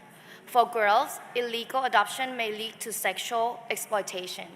For boys, it may lead to a child labor, but lose their families, cultures, and identity. The Thai Parliament fully and strongly support this draft solution, which addresses these gender-related root causes. We became a party to the Hague Convention on Inter-country Adoption, as well as adopted and improved the Child Adoption Act. These laws ensure that every adoption must follow clear and legal steps, and that the best interests of the child always come first. We passed the Anti-Human Trafficking Act, which punished those who use adoption as the way to exploit the children. This act is gender sensitive. It recognizes that girls and boys face different risks and give equal protection to both. Also, parliamentary committees also play and actively monitor the Ministry of Social Development and Human Security to ensure transparency, genuinely consent, and that only accredited agency can process adoption. The committee reviews adoption cases, provide legal aid, and support mothers in crisis. This reduces the root causes of illegal adoption, such as poverty, discrimination, and harmful gender norms. Last but not least, we support survivor-centered and gender-responsive practices while always placing the best interest of the child at the center. In this regard, we would like to stress that the adoption of children from ethnic groups must fully respect their rights to preserve their cultural, linguistic, and ethnic identity in line with the Convention on the Rights of the Child Act. We would like to encourage child protection measures in conflict zones, including supporting school-based training to raise awareness about the dangers of human trafficking, and establishing youth networks to empower children and young people with knowledge on trafficking while using multiple media such as posters, video clips, social media campaigns to spread awareness widely and effectively. To conclude this, we firmly believe that adoption must never be a cover for trafficking. It must be a legal, transparent, and ethical process that protects children and respects the dignity of women. Thailand reaffirms the commitment to gender-responsive, child-centered policies so that every child grows up safe, loved, and proud of their cultural identity. The Thai Parliament is committed to work with all of you to achieve this goal. Thank you for your attention. Thank you very much. And let me now call on Angola to take the floor, and then India. Thank you. Angola, please, the floor is yours.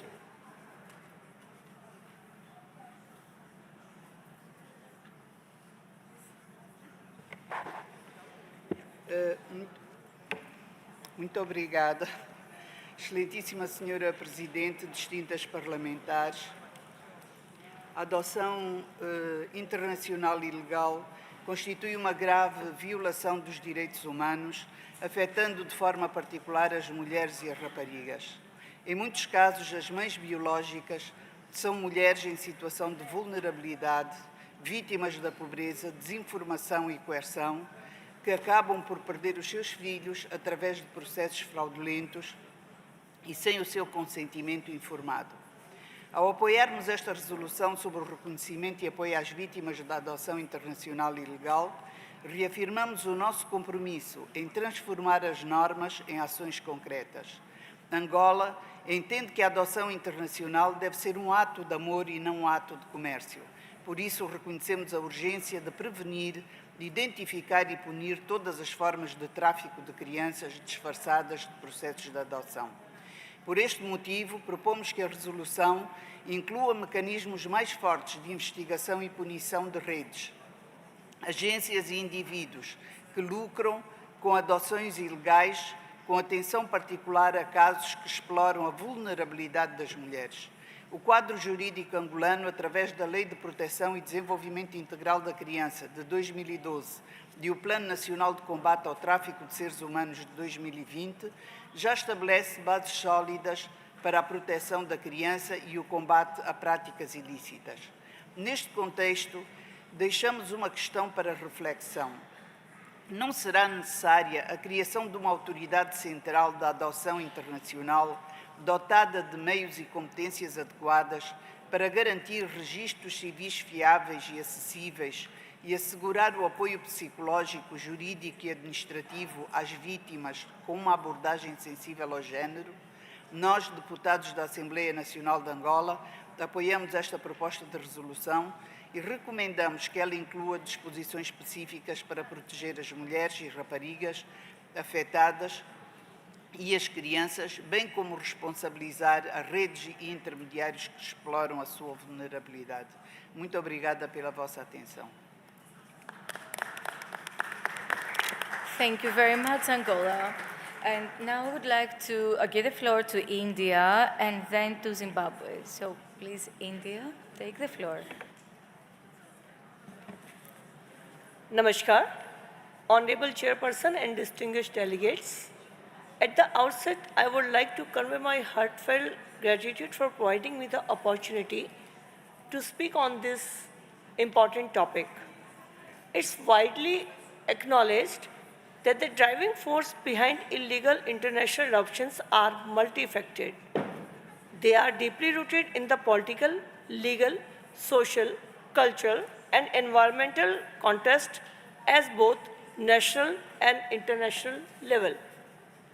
Ma'am, India is the signatory of Hague Convention of Protection of Child and Cooperation in the Respect of Inter-country Adoption 1993 and has ratified the same way back in 2003. In alignment with the provision of the Convention, the regulation and oversight of ethical and lawful adoption in India are entrusted of the Central Adoption Resource Authority. We in India have introduced several targeted measures to address the challenges inherent in international adoption. In India, Juvenile Justice Act 2015 and Adoption Regulation 2022 has been enacted to safeguard the rights and providing support to the vulnerable children. Additionally, India constitutionally and policy directives like the prohibition of human trafficking and protection of minors from exploitation provide broader safeguards. Another pressing and increasing complex issue that affect women need to be highlighted in the rise of international commercial surrogacy. In recent years, international commercial surrogacy has witnessed a significant surge, outtaking the number of inter-country adoptions. The absence of comprehensive international regulations governing commercial surrogacy arrangement leaves children born through such practice vulnerable to violation of the fundamental rights. In this instant, these arrangements amount to be sale of children and may even facilitate illegal adoptions.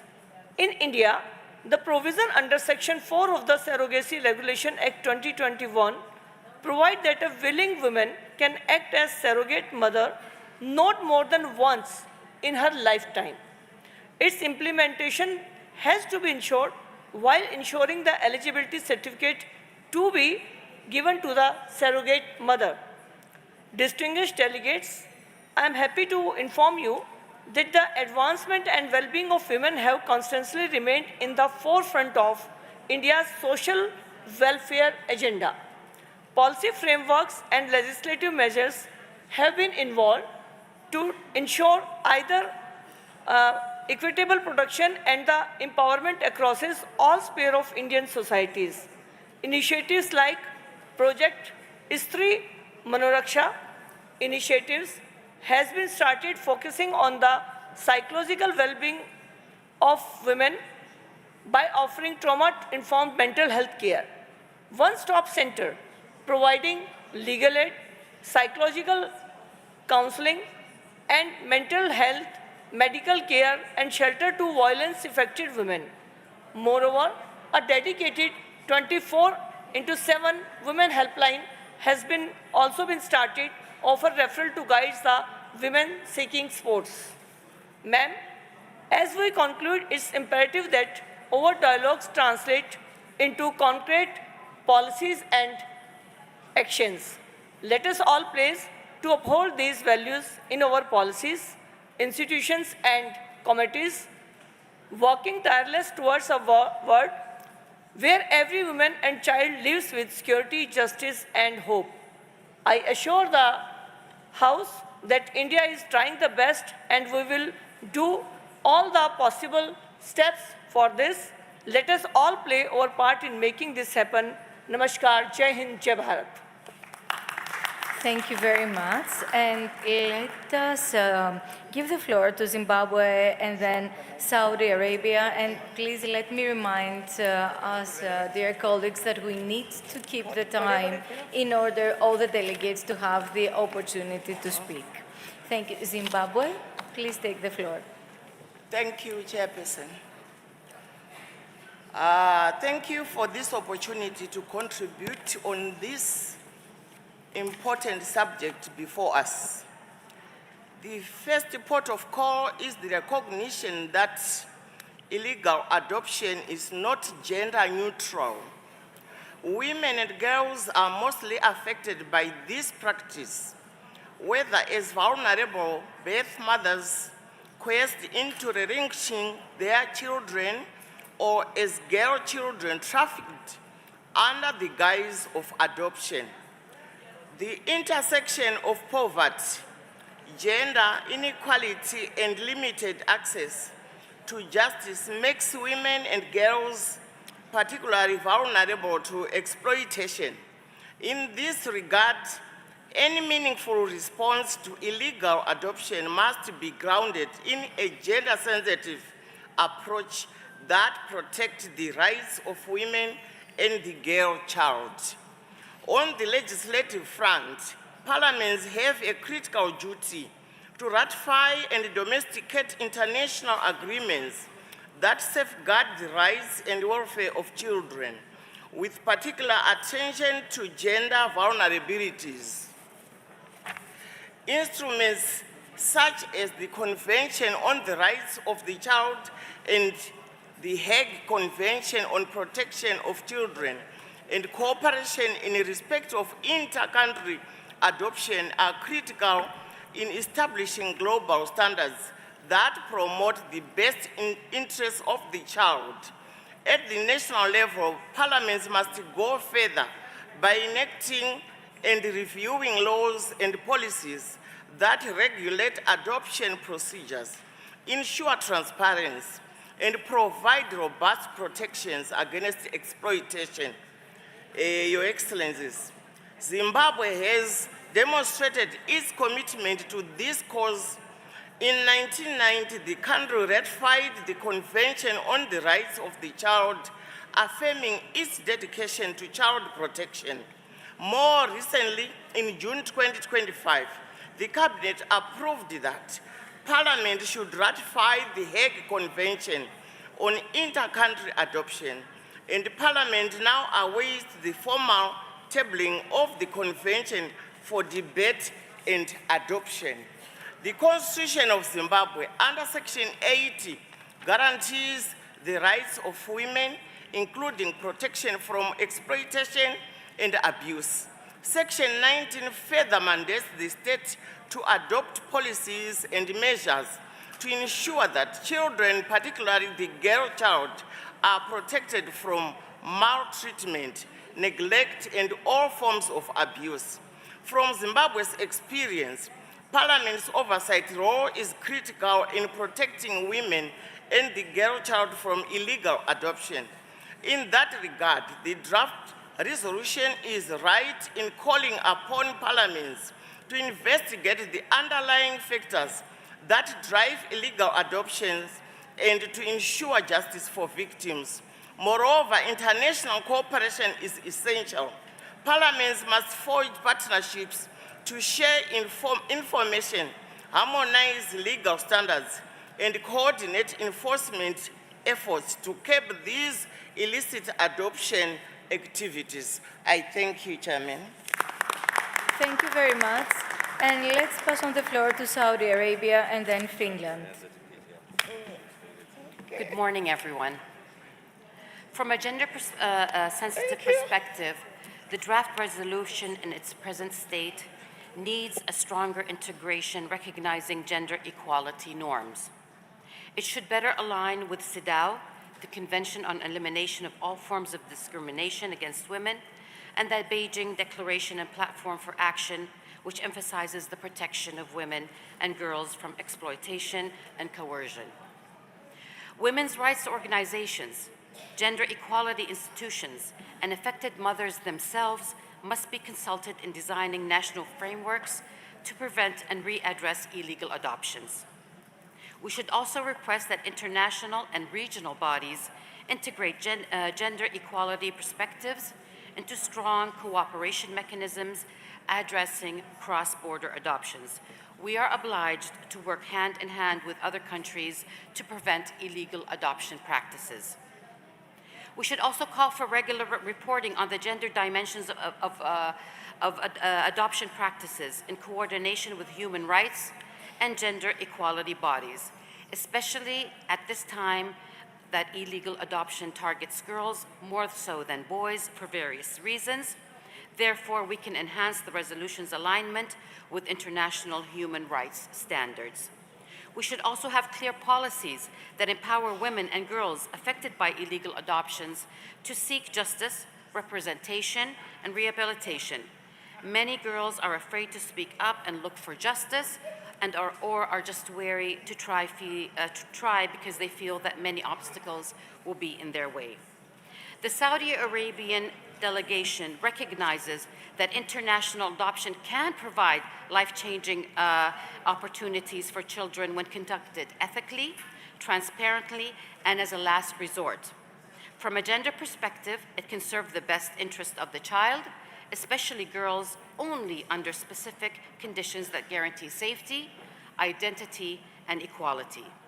According to the Hague Convention on Inter-Country Adoption, international adoption should only be considered after all possibilities for family reunions and domestic care have been exhausted. It may serve the child's best interest when no surviving or capable relatives exist, and when domestic systems are unable to ensure safety or stability. For girls, this can prevent exposure to harmful practices such as child marriage, early labor, or gender-based violence. International adoption aligns with the child's best interest only when the adoptive family can provide a secure and nurturing environment, uphold gender equality, and respect the child's cultural and personal identity. For girls, this often means access to education, health care, and personal autonomy that may be denied in their country of origin. The Saudi Arabian adoption system respects religious and cultural specifications, and it acknowledges that the kafala in our country, which is the guardianship system, provides a legitimate and humane alternative to adoption in Islamic countries. And this underscores the kingdom's commitment to balancing international human rights standards with national legal and cultural identity. We provide guardianship for the child while the child preserves his or her original name, therefore ensuring that the best care is given to the child without depriving him or her of his own identity. Thank you. Thank you very much. And let's pass on the floor to Finland and then Iran. Thank you. First of all, I want to thank this resolution. Adoption shall not be a business. I recall that all the organizations require a better control, reporting, so-called transparency from the open house and other sending bodies, so that origin of all children would be clear. The DNA test and registration you mentioned, it is a very good thing. I want to rise up also the situation in Ukraine, where 16,000 children have been kidnapped to Russia. And now they are adopted to Russian families. There exist Russian websites where people can choose a suitable child. The database allows you to filter children based on various characteristics, such as age, gender, and eye color. This is digital human trafficking. We have to prevent this. The children have right to to come back to Ukraine, where their mothers are waiting. Their loving mothers are waiting them there. Thank you very much. And let me now invite Iran to speak. بسم الله الرحمن الرحیم. خانم ها و آقایان گرامی، دوستان عزیز و همکاران محترم، مایلم سخنم را با درود به زنان شجاع و فرهیخته آغاز کنم که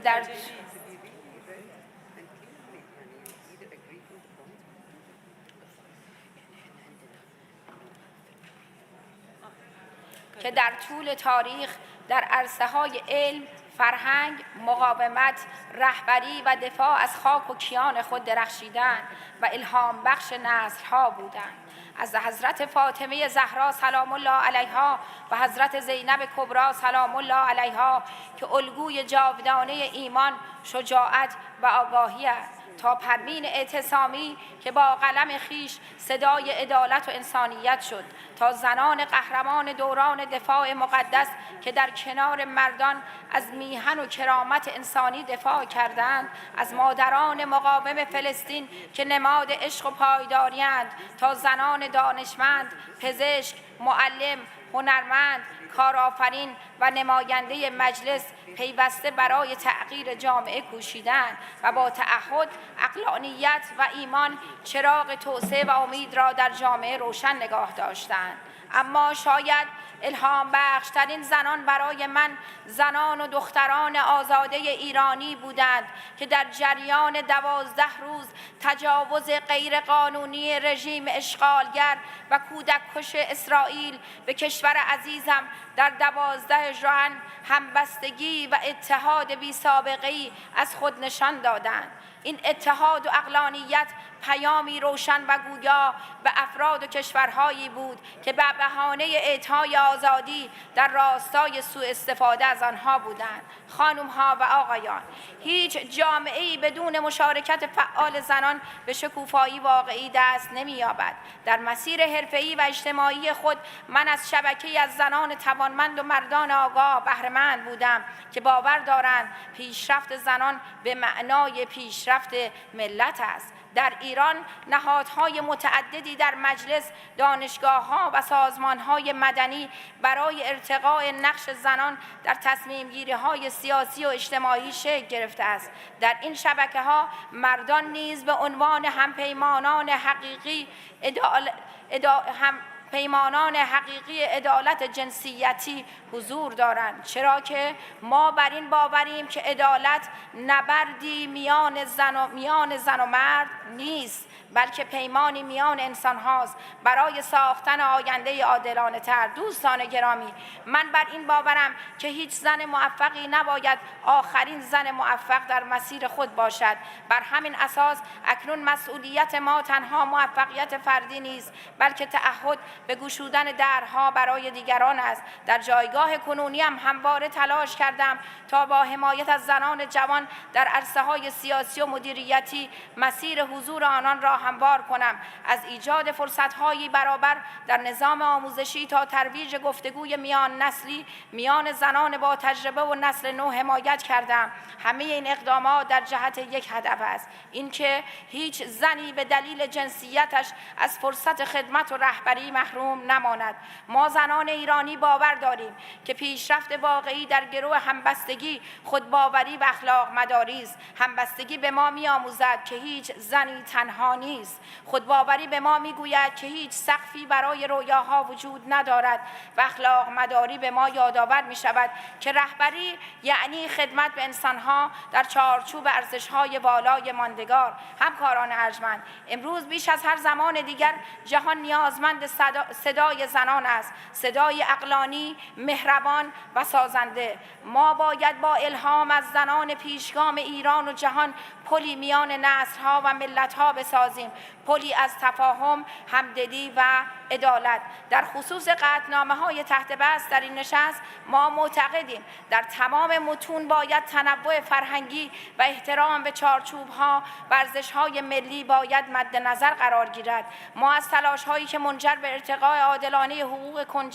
حقوق کودکان منجر گردد حمایت می‌کنیم و در خصوص حقوق کودکان جایگاه برجسته‌ای برای نقش خانواده و مادران قائل هستیم و اولویت را به منافع و حقوق کودک می‌دهیم. برای ما خانواده شکل اصیل و هسته‌ای آن است. همچنین ما مفاهیم غیر اجماعی و چالشی مانند اختیار بر بدن، بادی آناتومی و در حوزه جنسیت را نمیپذیریم و نسبت به آن تحفظ داریم. بیایید با هم به عنوان جامعه متعهد و همدل شرایطی ایجاد کنیم که زنان بتوانند الهام بخش فردای بهتر باشند و مسیر پیشرفت و عدالت اجتماعی را برای همه ملت‌ها هموار سازند. با سپاس از توجه شما.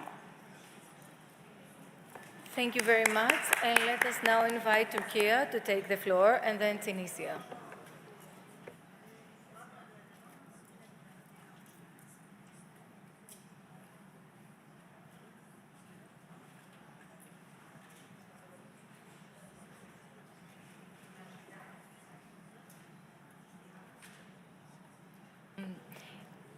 Could Turkey take the floor? Evet.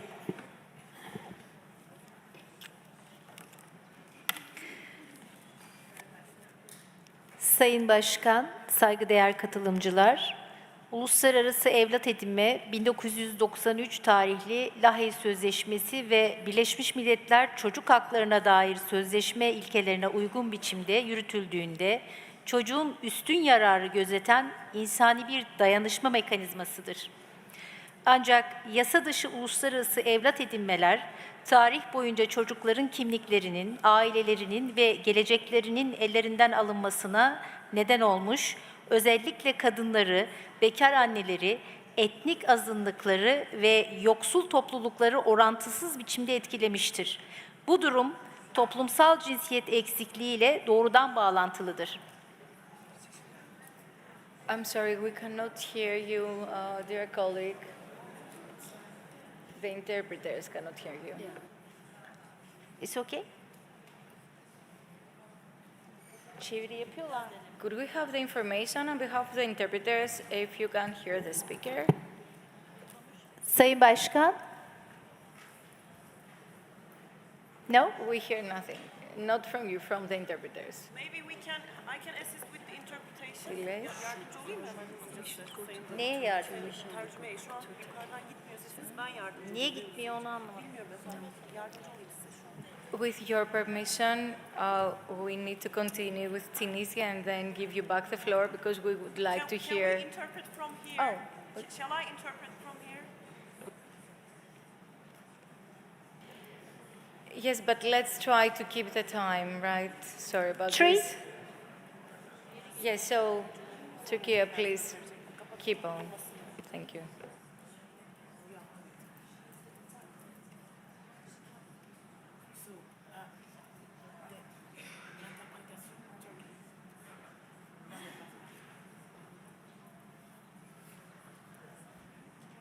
Tamam, siz söyleyin, ben size çevireceğim. Söyleyin bakayım. Peki bizim tercüman nerede? Onu halledelim efendim. Ya Siz hayır söyleyin. konuşmayacağım, kapatın.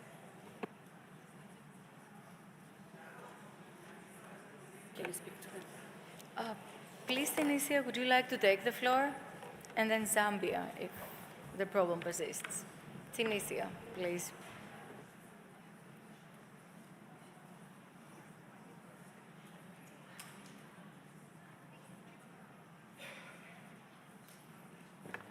I would like to call again on Tunisia to take the floor. If Tunisia is not ready, which is perfectly fine, let us continue with Zambia and then Poland.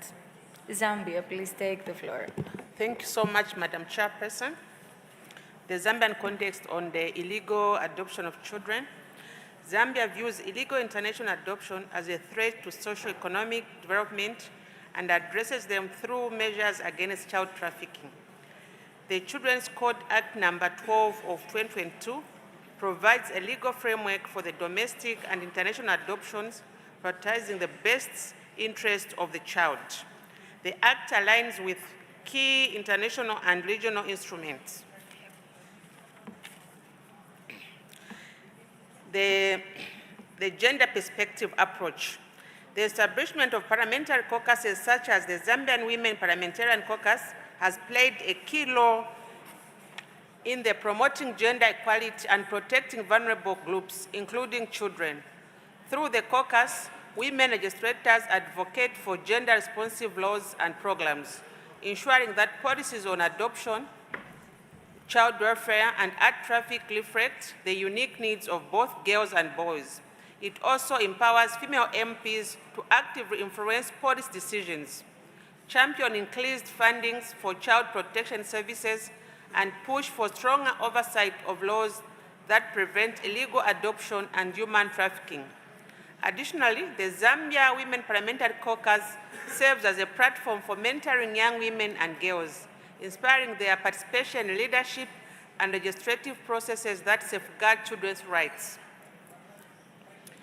Going forward, this caucus will formally operate as a committee in the new sitting parliament, which will start and report to the House ways in which gender-responsive laws may be enacted and also may examine bills assigned to it by the House.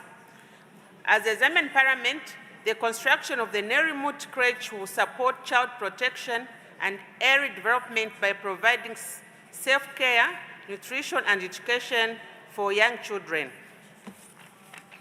Madam Chairperson, in conclusion, illegal international adoption undermines the rights and needs of children, women, and families, while threatening social cohesion and national development.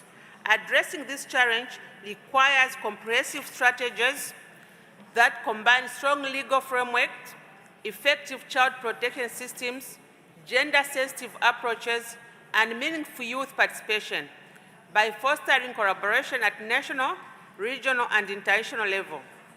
Zambia and the global community can create safer environments, close gaps exploited by traffickers, and ensure that every child grows up in a secure, loving, and supportive family setting. Thank you, Madam Chairperson. Thank you, Zambia. And now Poland has the floor, and then Turkey. Okay, Poland. Ladies and gentlemen, I would like to raise the issue, one of the largest illegal procedure that is currently being postponed. Since the start of the Russian invasion, nearly 20,000 Ukrainian children have been illegally deported and forcibly displaced. Every child, no matter where they are born, carries within them the same bright light of hope and innocence. No temporary lines on a map, no decisions made by the adults, and no orders from afar can change what is most important. A child has the right to love, home, and dreams without fear. I imagine Ukrainian children whose laughter was suddenly interrupted by the echoes of war. Their childhood was uprooted and tossed into the unknown. Yet, even in the darkness, these children carry quiet dreams of the returning to their parents, of the warm touch of a mother's hand, and of a peaceful sleep.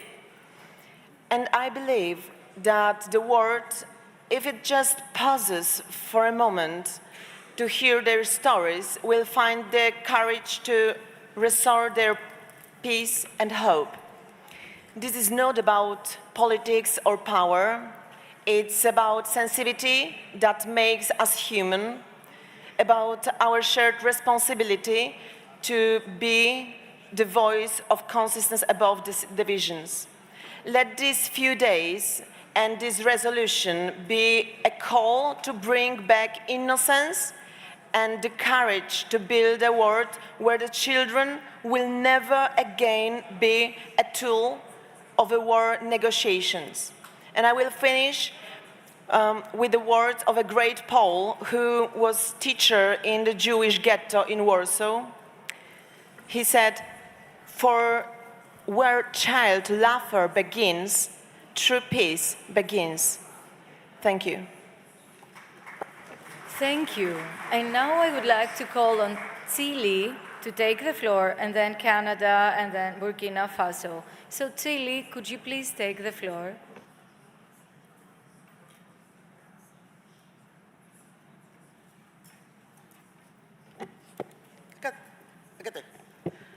Hola, hola. Bueno, buen día, colegas. En Chile se dio una adopción ilegal a más de 20.000 niños y niñas durante la dictadura civil-militar que tuvo lugar entre 1973 y 1990. Los alejaban de sus madres a la fuerza, con la participación de cuestionables intermediarios que se lucraban de ello. En la actualidad, las víctimas exigen explicación y la reparación de los daños. En marzo de este año, frente al Museo de la Memoria y los Derechos Humanos en nuestro país, unos patucos hechos a manos en el suelo conducen a una figura de cartón que lleva a una persona recién nacida en brazos. La representación pertenece a la organización Hijos y Madres del Silencio, que agrupa a madres biológicas que aún buscan a sus hijos e hijas. En respuesta a una de las preguntas, ¿cómo puede la diplomacia parlamentaria ayudar a prevenir las adopciones internacionales ilegales? Pienso con convicción, primero, que todos debemos promover el fin a las adopciones irregulares a través de iniciativas legislativas y normas para combatirlas, mejorando y apoyando el acceso a la justicia para las víctimas, además de promover la firma de convenios entre nuestros estados, como el de La Haya, relativo a la protección del niño y la niña y a la cooperación en materia de adopción internacional, creando, por ejemplo, una base de datos de ADN para resguardar y colaborar con la búsqueda de las familias de origen. Muchas gracias. Muchas gracias. And now Canada, please take the floor. Good afternoon, everyone. It's an honor to be here with you as part of the Canadian delegation. My name is Sharon Bury, and I'm a senator. My professional training as a pediatrician has informed this intervention, and I speak in support of this resolution, recognizing and supporting the victims of illegal international adoptions and taking measures to prevent the practice. I would like to do this by adding to the Canadian amendment in preambular paragraph 9, which states, deeply concerned by the persistence of illegal inter-country adoptions, often involving child trafficking, forced separations, and identity falsifications, which constitute serious violations of children's rights and inflict lasting trauma on victims, their families, and their communities. And I will add, and inflict lasting effects of adverse childhood experiences which lead to lifelong chronic health, mental health, substance use, and addiction conditions. Of course, this resolution aligns with the stated International Child's Rights and Human Rights Conventions and laws, Charter of Rights and Freedoms in Canada, and gender-based analysis policies in Canada. There is a large body of scientific evidence that shows the connection between early life adversity, that is the adverse childhood experiences, and the relationship with lifelong chronic health conditions like diabetes, heart disease, stroke, cancer, and mental health, substance use, and addiction disorders. We need to give a name to things so that people know what we are talking about. This resolution as well coincides with the formation of a formal IPU Committee on Health and is a chance to link decisions to evidence-based and scientific foundations. Many have spoken about the gendered perspectives affecting mothers and their children, often marginalized, experiencing poverty, conflict, and factors already discussed. It is important to use these fora to give evidence-based information in resolutions so we may combat misinformation and disinformation. I respectfully ask for your consideration as we work to make this resolution as impactful as possible. Thank you. Thank you very much. And let us pass on the floor to Burkina Faso and then New Zealand. Thank you. Merci de m'avoir donné la parole. L'adoption illégale internationale ne doit pas engendrer une source de revenus. Les États doivent avoir un regard sur cette pratique.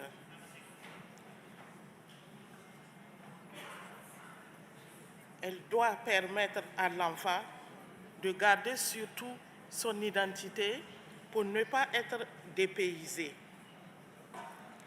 Et les États doivent tout faire pour connaître l'origine de celui qui adopte, surtout son pays, afin de faire un suivi sur son adoption. Et les parlementaires également doivent, dans leur rôle de contrôle, adopter des lois en vue d'interdire et de sévir ceux-là qui font les adoptions illégales. Merci. Thank you very much. And now let me pass on the floor to New Zealand and then the Netherlands. Thank you. The protection of children to be free from exploitation, trafficking, and harm is paramount. Children are our most precious taonga, treasures. They must have safe, loving, stable homes. We have an obligation as lawmakers to ensure that no matter where in the world, children have their rights upheld. Recently, New Zealand Parliament unanimously voted under urgency to halt international adoptions. This process was questioned by opposition parties as this was done without consultation.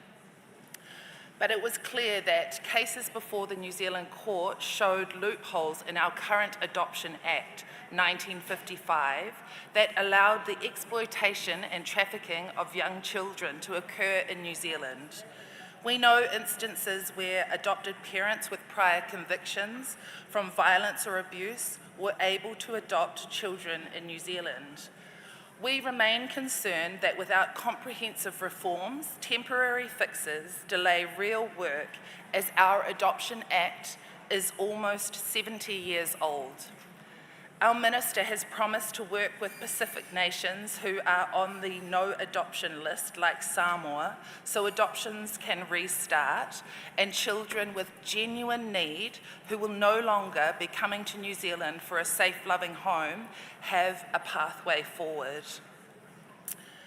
There have been calls for a replacement in our outdated laws that centre children's rights, safety and well-being, have strong, transparent safeguards against trafficking and exploitation, and strong partnerships with Pacific nations.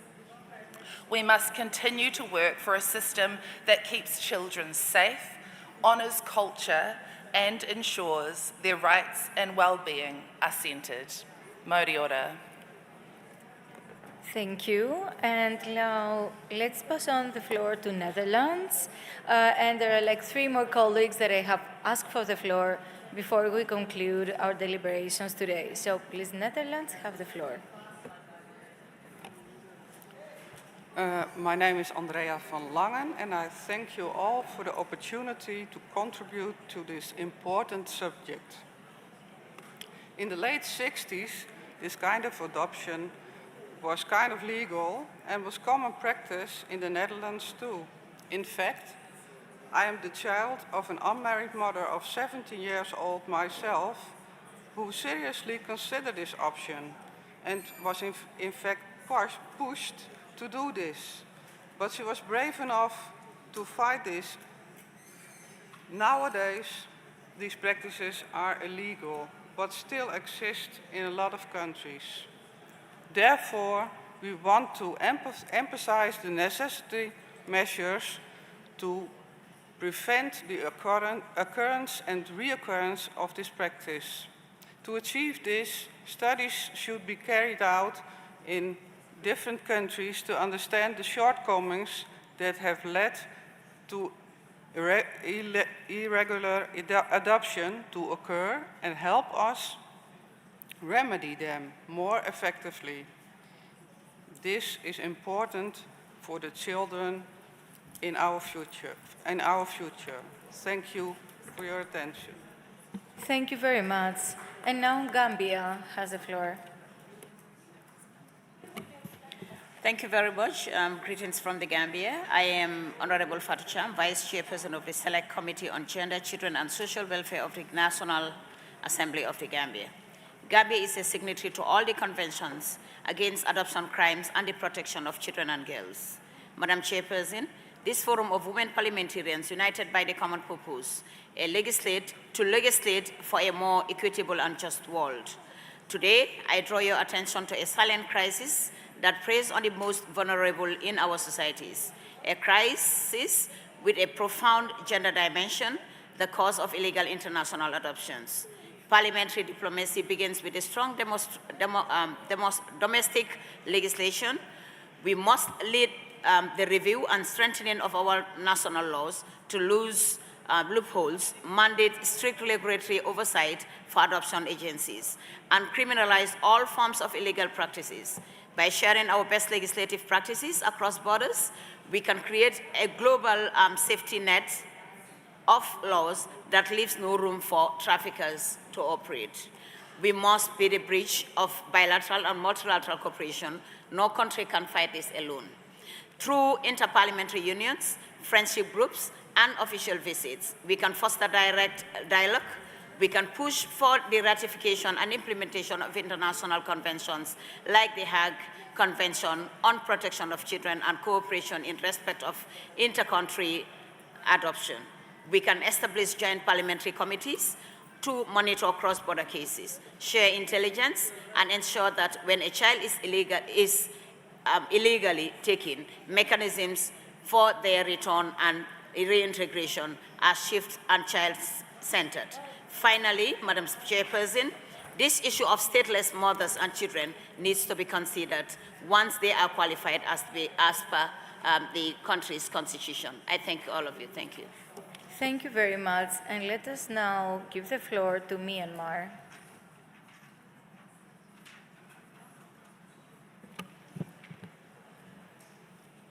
Thank you. Thank you for giving me the floor. Today, I wish to draw your attention to the urgent situation in Myanmar and its profound impact from a gender perspective. Since the military coup, millions of people in Myanmar have suffered from violence, displacement, and insecurity. Among them, women and girls are disproportionately affected. They faced heightened risks of gender-based violence, loss of livelihoods, and restricted access to education, healthcare, and essential services. Many have been forced to flee their home, becoming the primary providers and protectors of their families under deeply challenging conditions. Despite this, women in Myanmar continue to show remarkable courage and leadership. They are on the front lines of community resilience, peace building, and humanitarian response. Women groups, both inside the country and within the diaspora, are working tirelessly to provide support, document abuses, and advocate for democracy and human rights. Yet, their voice remains marginalized in formal decision-making and peace process. Gender inequality and structural discriminations continue to silence many women who seek to participate fully in the rebuilding of their nation. Lasting peace cannot be achieved if the half of the population is excluded. We therefore urge this Assembly to ensure that all actions concerning Myanmar integrate a strong gender perspective. Women's participation in peace, governance, and recovery must not be symbolic. It must be central to every stage of the process. Excellency, we must acknowledge that democratically elected members of parliament in Myanmar are under threat. Many have been detained, forced into hiding, or stripped of their mandates for defending the will of the people. Their persecutions attack democracy and also undermined the advancement of women in politics, as many elected women representatives face intimidation, imprisonment, and exile. We therefore called on international parliamentarians to stand in solidarity with their counterparts in Myanmar, to raise their voice through parliamentary diplomacy, and to take coordinated actions to defend democratic institutions and protect all parliamentarians, especially women at risk. Furthermore, under the harsh reality of military rule, human trafficking and transnational organized crimes are on the rise. Women and children face growing vulnerability to trafficking and illegal international adoptions. Parliamentary diplomacy can make a difference by harmonizing laws, strengthening oversight of cross-border adoptions, and embedding gender-sensitive approach in child protection policy.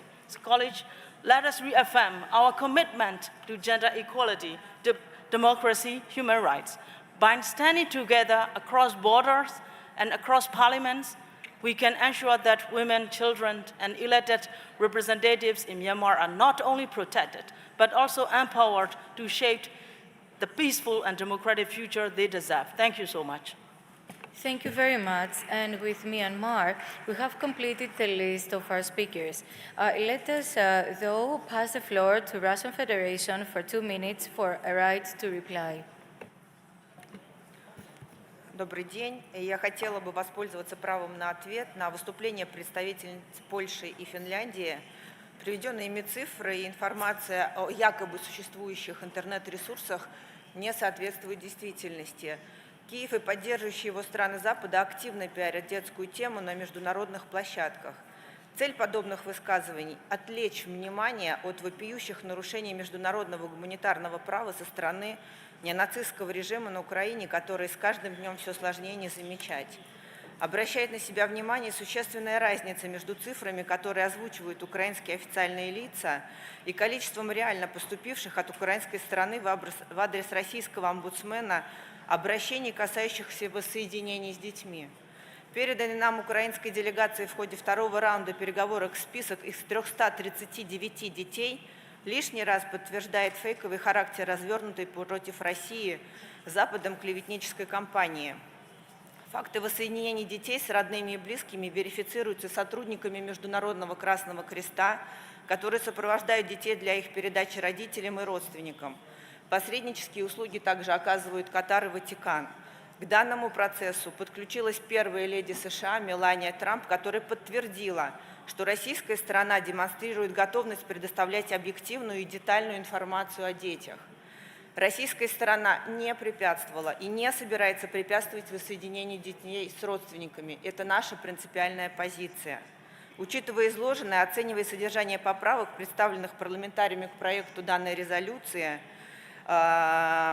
прошу содокладчиков не принимать к рассмотрению предложения, обвиняющих нашу страну в противоправных действиях, и упоминание любых стран было бы некорректно в отношении обсуждаемой темы. Я прошу сохранить нейтральный статус резолюции по такой важной проблеме. Спасибо.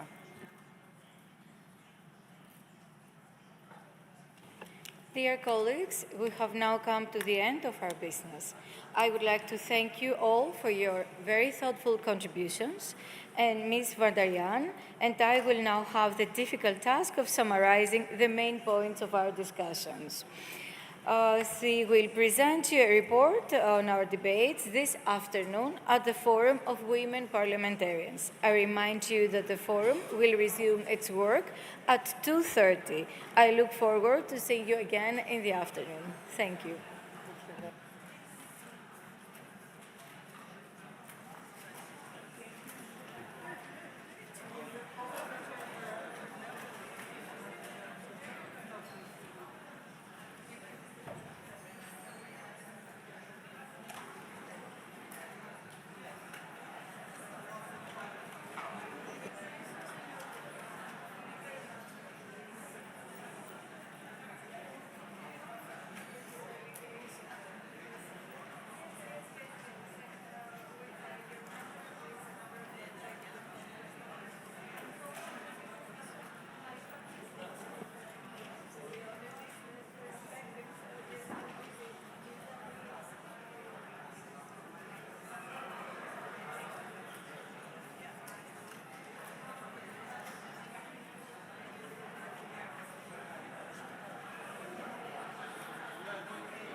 collaborate and find ways to work together professionally.